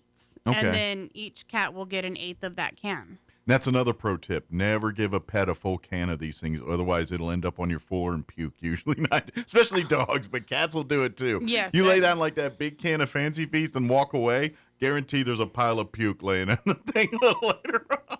Yep. Because they will gorge themselves on things that they don't have regularly. They won't stop until, so you've got to be their governor. Yes. It's just like a child. You don't give a child a whole cake. You give them a slice of the cake because if you give them the whole thing, what are they going to do? And the faster you wolf it down, the faster it's going to end up on your floor. That's the other. Yes. We do have quite a bit of large dogs still. I know everybody's like, oh, large dogs, they cost a lot of money. But we do have a lot of them that are still looking for homes. We have Shadow, who's been there almost 2 years. They're great companion dogs. If you're looking, especially if you're a single person and you're even if you're a couple, whatever, but, if you're looking for a real companion, I'm just saying, I'm not trying to poo-poo little dogs, but generally speaking, big dogs are going to be the one that is your partner in crime and things. You know what I mean? I've discovered your word of the day. Poo-poo. Something about, a larger dog, or partner-sized dog, one that, you don't have to carry in your purse or under your arm. They tend to, they'll partner in your lifestyle. They'll start liking the things you like. You'll be amazed at what happens. A lot of the times, if you are a very active person, family, and you like to go out and do things, sometimes the little dogs just don't have the get up and go to keep up with that. Sure. They're great for around the house. They're great, Yeah, we have a little dog, and, she burns out quickly. Mm-hmm. However, she naps, and then she's ready to go again. Yeah. But, if we were to take the dogs for a walk, I would end up having to carry her, or John would, halfway through because she couldn't keep up. Yeah. And they want to, and they try. Right. But and then the other thing, when people think of bigger dogs, they think of, protecting my family and all that. Treat those dogs like a member of the family, and you don't have to train them to do any of the security thing. That will take care of itself. And if you treat the dog right and you treat it like a member of its family, and this is if you're single or if you got a whole family of people there, those big dogs will be a part of your family. And next thing you know, you'll notice people that aren't a part of the inner circle that start showing up at the house, they're going to be on guard, on alert, And if it's a complete stranger coming through something, they will get into attack mode. I've seen it firsthand. I've seen dogs that I've never heard of fly that rolls around on the floor with babies, but someone comes into the property that's not recognizable through an entrance that they normally don't come through. That dog is ready for war, and and that's what you can't teach that. You earn it. You do, and it's also them accepting you into the pack. So dogs are pack animals, and when you integrate them into your family, your daily routine, you've basically made yourself their pack. Mm-hmm. And an animal, a dog will die for its pack. Yep. And a lot of people are like, oh, we've got to go through this training and that training, and you don't. You have to just love and take care of and nurture that pet every day. Yep. And that instinct is natural. It's just like a motherly instinct, You don't know it until you have a baby. Yeah. You know, like you watch those videos on TikTok of the dog running out and grabbing the kid seconds before something happens, or, another animal comes towards the kid and the other dog shoots in to attack it, or, that's because of what we're talking about here. Right. That's what happens. So we do have a large amount of large dogs. So if you are looking for that kind of part of your family, go check out some of these. And if you're some not, of the big fellas. Too keen on dogs with long hair, I have a lot of large breed dogs that have short hair. So a little less shedding, a little less of the hair. I mean, they all shed. They do. Yeah, you're never getting out of shedding. Even the ones that are, quote, not shedders, shed. I agree. If you like to, come and meet with them, when you see them inside the kennels, they're at their worst. Mm-hmm. So when you're looking at them and they're looking at you, just think of it as if, you were behind bars and somebody was coming and staring at you. Sure. You'd be a little awkward about it too. They're excited. They're crazy. They're out of their comfort zone. Yes. And that's why we say, come to our family room. You can sit down. There's not the noise of the shelter going on there, and the dog can kind of open it up a little bit too. And now you're not even going to see the full personality there. That'll come days later. Once the dog starts earning a trust with you, that's when you'll see the personality. But, and depending on the time of the day, obviously this week has not been a really great week for dog walking because it's been so hot so early. Next week ain't looking much better. So, yeah. Yeah. But hopefully we're coming to the end of this. Soon it will be here. Give us a month or two, and then. But in the meantime, you can come indoors. Yes, we have inside greet times. Yeah, and if roll around on the floor with the dogs in the room there for a little bit. That would be the next best thing. And we're always open to people bringing treats like milk bones or pepperonis or stuff that when people come to do visitations, we have that so they can offer it to the dogs and be able to piece of. Offer the peacekeeping thing. Please avoid those white rawhides and all that stuff. That's not healthy for dogs and choking hazards and everything else. But yeah, if you've got the pepperonis or the bacon strips or any of those kinds of things, that's all good stuff. We do. Things like that, and even avoid like the pig ears and stuff like that. Yes, we've actually had quite a bit of issues in the past with dogs not being able to digest the pig ears like they should because they eat them so fast. Mm-hmm. And it's not fun to deal with. So, which is a bummer because in theory that'd be a good thing for the dog, but it's not. No. I have quite a bit of stuff for the thrift store today. Awesome. We do. Calling off people who like China hutches. I got some hutches. We got 2 of them. Okay. There's one that's probably the 2 of those put together in size. Okay. And then there's your normal size large hutch. Got you. Okay. They have one of them, the smaller ones at $50, and then the bigger ones at $150. Nice, because they're probably about $1,000 if you bought something new like that or similar. Probably. Yeah. They're still doing the kids sale for back to school, so all kids' clothes, shoes, backpacks are still 50% off. Because they've already messed up half of them here in the first week. Well, yeah, and then you might want to look into getting a size or 2 bigger because kids grow fast. Exactly. By springtime, they might need a whole new set of clothes. So. Some of them by Christmas time. Yeah, exactly. So come and stock up. Get stuff ahead of time. Get some sizes bigger so that way it's already there. And then as your kids start growing out of what you bought them, you've got something for them to grow into. Absolutely. And you didn't spend hundreds of dollars doing it. No. Yeah. They have a really nice Lazy Boy recliner priced at $200. Nice. If you are lamp people and you like lamps on your end tables and night tables and all of that stuff, they've got quite a bit of lamps. Anybody looking for a gas stove, they have one for $100. Nice. Fans, the little oscillating fans, they've got several of those. Yeah, you can easily drop $100 on those things, and you probably get them for what, $5-10 there at the. I think she has them like 15. Yeah, exactly. So, she has a telescope, and then she also has a camera tripod that has a leveler on it. Oh, okay. So, and I don't know, you could use that probably for some other things, but Well, any photographers out there that are amateur, professional, or we're looking to? You want to get into a hobby and you don't know exactly if this is what you want. And I'm pretty instead sure of dropping, buying it brand new is very expensive. Yes. So instead of paying thousands of dollars, pay a third of that price and to get it. And then if you don't like it, you can donate it back, and they'll do. But if you do like it, then you can spend a bunch of money once you figure it out that you like it. So. Right. Yeah. If you're looking to get some suitcases because you got to do some traveling. They've got quite a bit of suitcases. I had to send my wife over there. She's talking about buying new luggage, and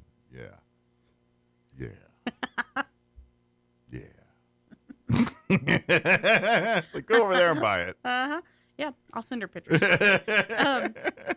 We're gonna start doing a early out on holiday stuff like the department stores do. Okay. Because we have quite a bit of items that get donated for certain holidays, and Christmas and Halloween are the two biggest that we get. And Christmas people buy early because, they're buying it for Christmas. And right. So, and so if you're doing your holiday shopping, I know I find it nuts, but there's people that start like in the spring. I used to start I know you're in one July. of them. I'm not one of them, but there are those people. Yes. And then they're creating a seasonal department inside nice. the thrift store. Okay. So it's going to be, if we have this upcoming season or holiday, then the next holiday after, they're going to start putting out little bits of that at a time. Nice. So that way they have a couple of holidays out at a time. They have air fryers.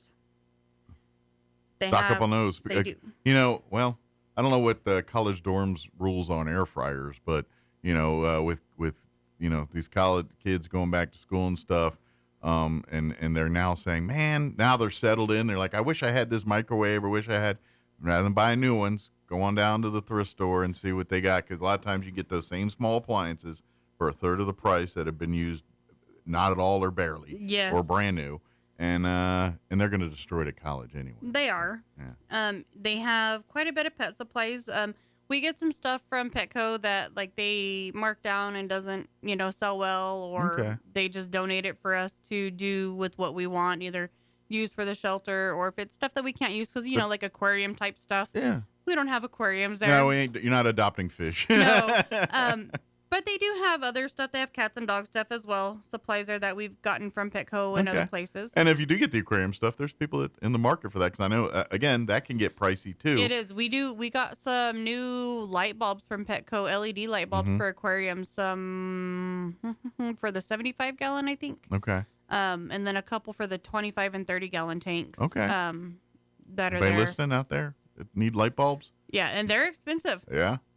Yeah. Especially out there getting like the LED ones and all that now. Yeah.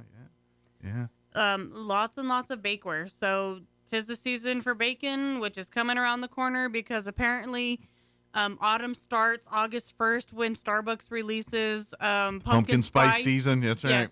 Our daughter is like, no, fall starts August 1st. And I was like, no, it doesn't. Well, it starts September 22nd. There's your first seasonal section, pumpkin spice season. Yes, yeah. So we had an argument about when fall started because she swore it started when pumpkin spice came out by Starbucks. Usually that's August, isn't it? Yeah, it came out August 1st. But say usually August is when they start that stuff. So. Coffee pots, she's got a lot of them, even Keurigs. So she's got the Keurigs, the individual Keurigs, the big Keurigs, and then just your regular everyday old school coffee pot. Yeah, put the cup in, the filter, and there's 10 cups of coffee ready and waiting for you. That's me.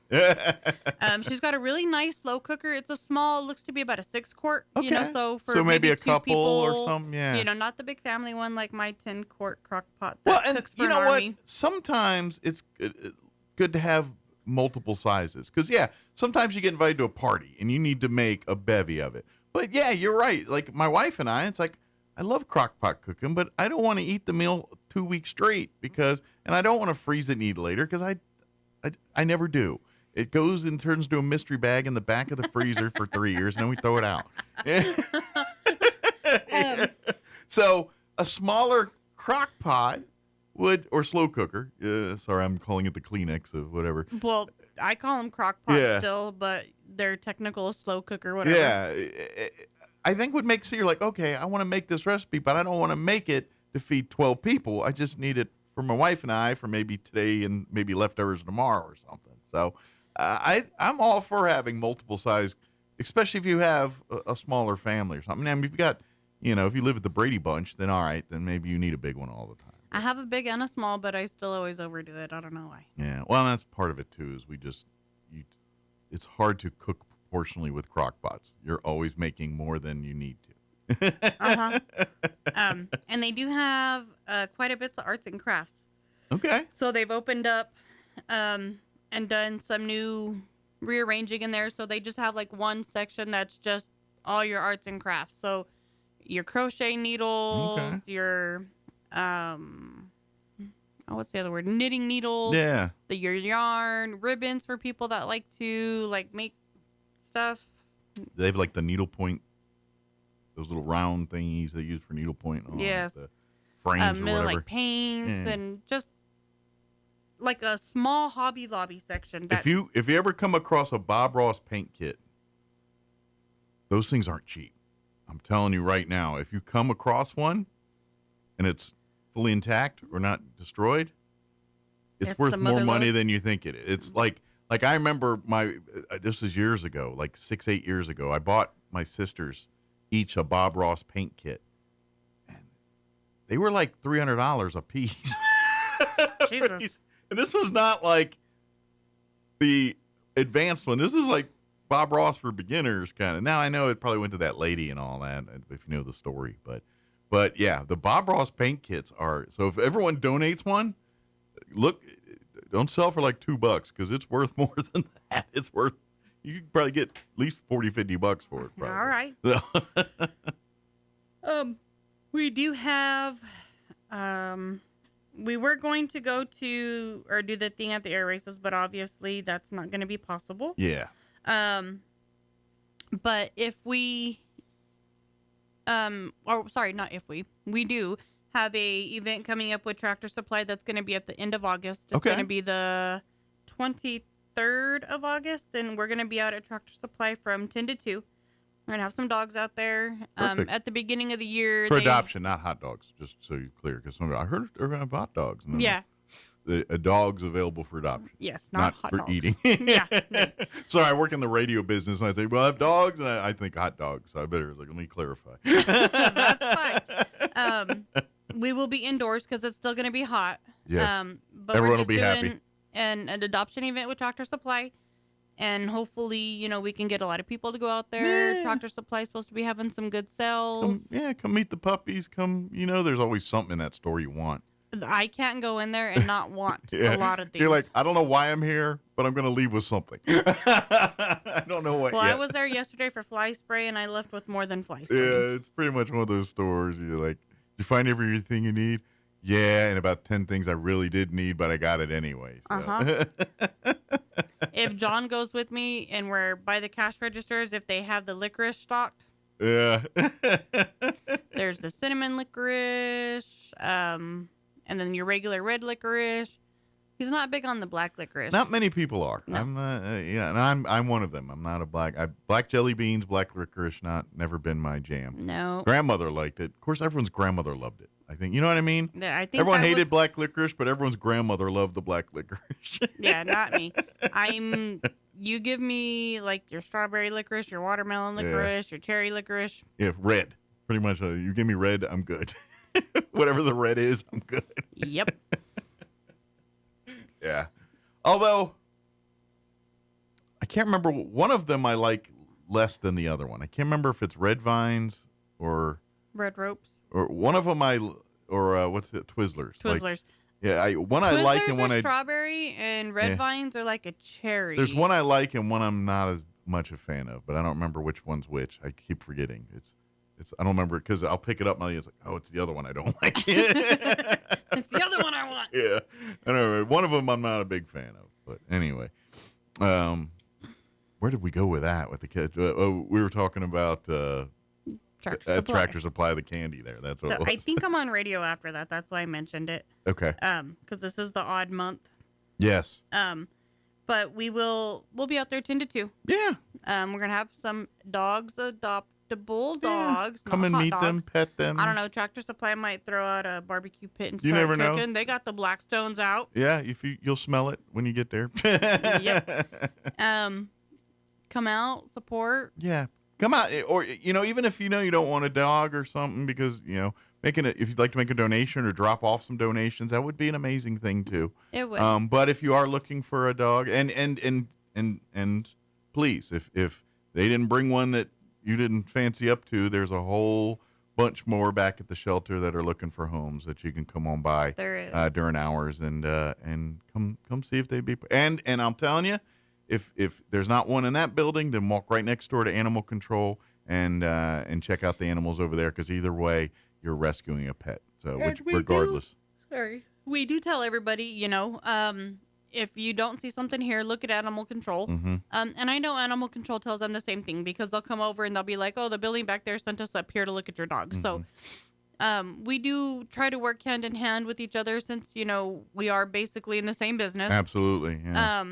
If you don't find something with us, we will direct you back there, but don't forget about them. Yeah. And do remember, we are two separate shelters. We're just in the same parking lot, and it kind of looks like we're one building because of the placing of animal control's building. No, I'm not going to lie. It's like having McDonald's and Burger King right next to each other. We are not to have it your way. Sorry. But yeah, it's two different entities. It is. One's run by the city. One is a nonprofit organization. But and by the way, another way to be involved is becoming a member. Joining, your pets can be a member, family, businesses. There's all different levels and abilities of membership. All of them include being a part of the newsletter, inviting to the annual meeting, being a part of the process of deciding what our next newsletters will go out October. Okay. And so on October's membership, newsletters, on the back of it will have the 2026 membership form, so you can either pay your membership early or sign up early. If you're not on the mailing list for paying your dues and you want to become a member, you can go on the website, or there's some out on your table here. Grab you can go there. into the Humane Society at any time, get a form, and then we'll just get you signed up. Absolutely. We send the newsletters out quarterly, so January, April, July, and October. Yeah. And maybe when you're going to do a little shopping at the thrift store, you can pick one up. I think Camille has a couple next door too. So like if you go while we're at lunch or something, Camille should be able to help you. Excellent. Very good. If you have items you want to donate, call ahead. If you need them picked up, just schedule with Camille. Especially big stuff. Yeah. If you have that freezer and refrigerator, but you can't get it to us, call. I'll hook up one of the little trailers and dollies, and then we could go get them. Yeah. That one is kind of as soon as humanly possible. If you got one ready to go, we can take it maybe as soon as today if you call. Yeah, if you call and you're like, hey, I got it, I'll go get the trailer, and then Camille and I will come see you. Absolutely. And also, by the way, please note your membership fees and everything. That goes back to paying vet bills, covering expenses, and things like that. Our utilities aren't free, unfortunately. Yeah, it does. And this being the hot season, I'm sure the electric bill and the water bill are a little higher than normal here. Yes. So swamp coolers give you a bit of a break on your electric bill, but your water bill goes up. We have 11 swamp coolers total from the thrift store to the kennels. Okay. And so our water bill goes up about $300 from June, May to around September, October. Wow. Yeah. Yep. So we have more months of swamp cooler than we do not swamp cooler. Oh, that's New Mexico. Yeah. We're always, and about 3 months of that are actually comfortable months of we're having a swamp cooler. The rest too hot. But anyway, so please, that's a great way. And then of course, coming if you make monetary donations, all that stuff. But litter, any kind of cleaning supplies that would be bleaches in your pine sols and mops, brooms, buckets, any of that stuff. Of course, if it's foods, please steer clear of the red dye stuff. And like you said, if you've got items for the thrift store donations, call ahead to Camille and let's make arrangements to have it picked up or dropped off. But everything and anything, if it's small appliances, furniture, clothing, make sure it's clean and serviceable clothing and things like that. Obviously, we don't want if you wouldn't wear it, someone else probably won't wear it. That's usually the rule of thumb I go by. And not because you wouldn't wear it because you're too skinny or too fat, but because it's too destroyed. Too worn out. No. Yeah, I get it. I know I can fit into that large. No, you can't. I'll get there one day. Right. No, we won't. No, I get that. Yeah. We'll get there one day. No, we won't. Right. But, and so please donate to all of that does really help keep the doors open, helps keep these animals fed, healthy, and allowing the doors to be open so families can come and adopt here. So, and if you are interested in adopting, please come by. Please note there are restrictions to adopting. First off, because the Humane Society is located within city limits, regardless of where you live, every single animal that leaves that shelter will be spayed or neutered and chipped, microchipped.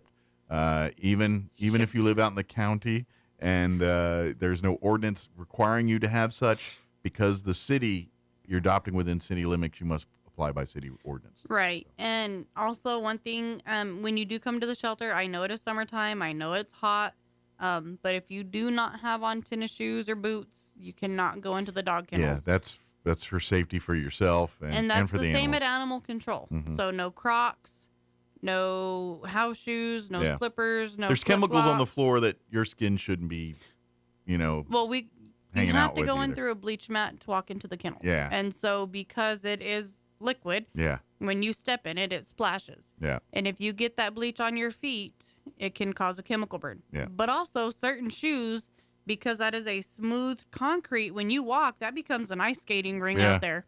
Yeah. And even with my work boots, sometimes I get just enough and I'm Enough where you got I slid for about 2 feet there. Yeah, I meant to do that. yeah, you try to walk it off and look cool like, I was trying to do a Gumby thing. Yeah. But a lot of people are like, it's summertime. I know. I get it. I would love to be in flip-flops. However. But when you come to visit, yes, please. Now, this is to go into the shelter side. Yeah, and that's to through a go, store, you're no. fine. Yeah. If you want to look at just the cats, you don't have to because you're not going through a bleach mat for cats. But if you want to look at the dogs, you do have to have tennis shoes on, boots, completely soled shoes that are. And not to mention, if you do actually meet and greet some of the bigger dogs, they're going to be excited. And you know what happens to toes when dogs start jumping. Yes. Not on purpose. It's just they're excited. And it happens. And it's going to happen. You're going to get a toenail to your toenail. That's right. And it's going to be an unpleasant feeling. Yep. It's just the cost of doing business. It is. We do get it. Like I said, it's summertime. I would prefer to not be 800 degrees out. Yeah. But if you want to look at the dogs, even the kids, unless you're going to carry your kid through the kennels. Yeah. Make sure your kids have the tennis shoes on too. Yeah, it's not a rule we can bend on this one. So. No. And it's to keep you from tracking anything into the shelter and keep you tracking anything out of the shelter. Yep, it's good for you and the pets and everybody here. So understand, just throw a pair of sandals in the back seat or whatever and put them on when you're done. So that's all you got to do. But you would be surprised how many people actually carry spare shoes in their vehicle. I can see that. I don't have any right now, but there's been times where I've done something and thrown them back there, and it just happened to be back there. I'm not that person. Yeah, I'm not normally either, but once in a while. I was like, wow, who carries extra shoes? And I was like, I carry like paper towels, baby wipes, those kind of things, but I don't carry shoes or clothes. Yeah. I got a blanket. My biggest contribution is fast food napkins. I'm a hoarder of fast food napkins. Straws. And I always keep them, and I always have a stack of them somewhere in my car. I'm the straw person, You give me extra straws, I ain't throwing them away. Yeah, I get you. I'm going to be sucking from now till next Sunday. You give me a bench straw, it's fine. I got my own. That's right. He pulls them out like your mom's Kleenexes out of, they always. Oh, yes. We're almost out of time, but if you have any questions about anything, don't hesitate to call or come by the shelter or the thrift store. If you don't mind, give out those hours and all that. So the kennels are Tuesday through Saturday, 10 to 12 and 1 to 4:30. Yes. The thrift store is Wednesday through Saturday, 10 to 4:30. Yep. And, of course, RoswellHumane.org is the website. It's still doing construction on that a little bit, so it's not completely up, almost done with the other one, and then I've got some stuff I've got to do whenever they get to that point, and then we'll launch the new one. Gotcha. So coming soon, but you can go there and kind of you can go to the old one that's still being updated. But I would invite you to Facebook and Instagram. That's where they share a lot of photos and happenings that is going on at the Humane Society. And I ain't gonna lie, they're gonna guilt you into looking a few pics when they come through, and you're like, oh, look at that dog, look at that cat. As you're scrolling, you're gonna hit one every day. And that's thanks to Abby. Yes. She is the Facebook and Instagram person. Yeah. And she comes, she spends time with them. When you see the cute kitties looking through the tube or with the cat toys, that's Abby, and they're getting photos of them and getting them in their happy zone, so that way they look happy. Well, she does a great job with that, and I guess she can get a job with Sean. They can start their own portrait studio. They were talking. Sean was talking earlier about back in his photo days. They can get together, specialize in babies and animals. Very good. Well, Crystal, as always, appreciate it. We'll see you here in a couple weeks. Yep. All right, it is closing in on 10 o'clock. I can't believe it's already that time. This morning's kind of been zipping through. Yeah, if you missed any part of the show, you can go back and check it out at your leisure. Just log on to ksvptv.com. Have an amazing day. We'll be back bright and early, 7 a.m. tomorrow. You're listening to 106.5 Roswell's Talk FM, KEND, Roswell, New Mexico. Take care, everybody. Breaking news this hour from Town Hall. I'm John Scott. Russian President Vladimir Putin says he hopes to meet next week with President Trump, possibly in the United Arab Emirates. That news came on the eve of a White House deadline for Moscow to show progress toward ending the 3-year-old war in Ukraine. President Trump wants to change how the Census Bureau collects data. White House correspondent Greg Cluxton has that report. The president has instructed the Commerce Department to exclude immigrants in the U.S. illegally. Writing on social media, he said census data collections will be based on modern-day facts and figures and results of the 2024 presidential election. Donald Trump signed a similar memo during his first term in office. That measure was later challenged legally, with courts ruling that only Congress holds authority to define who is counted. Greg Clugston, Washington. An Army sergeant accused of shooting 5 soldiers at Fort Stewart in Georgia.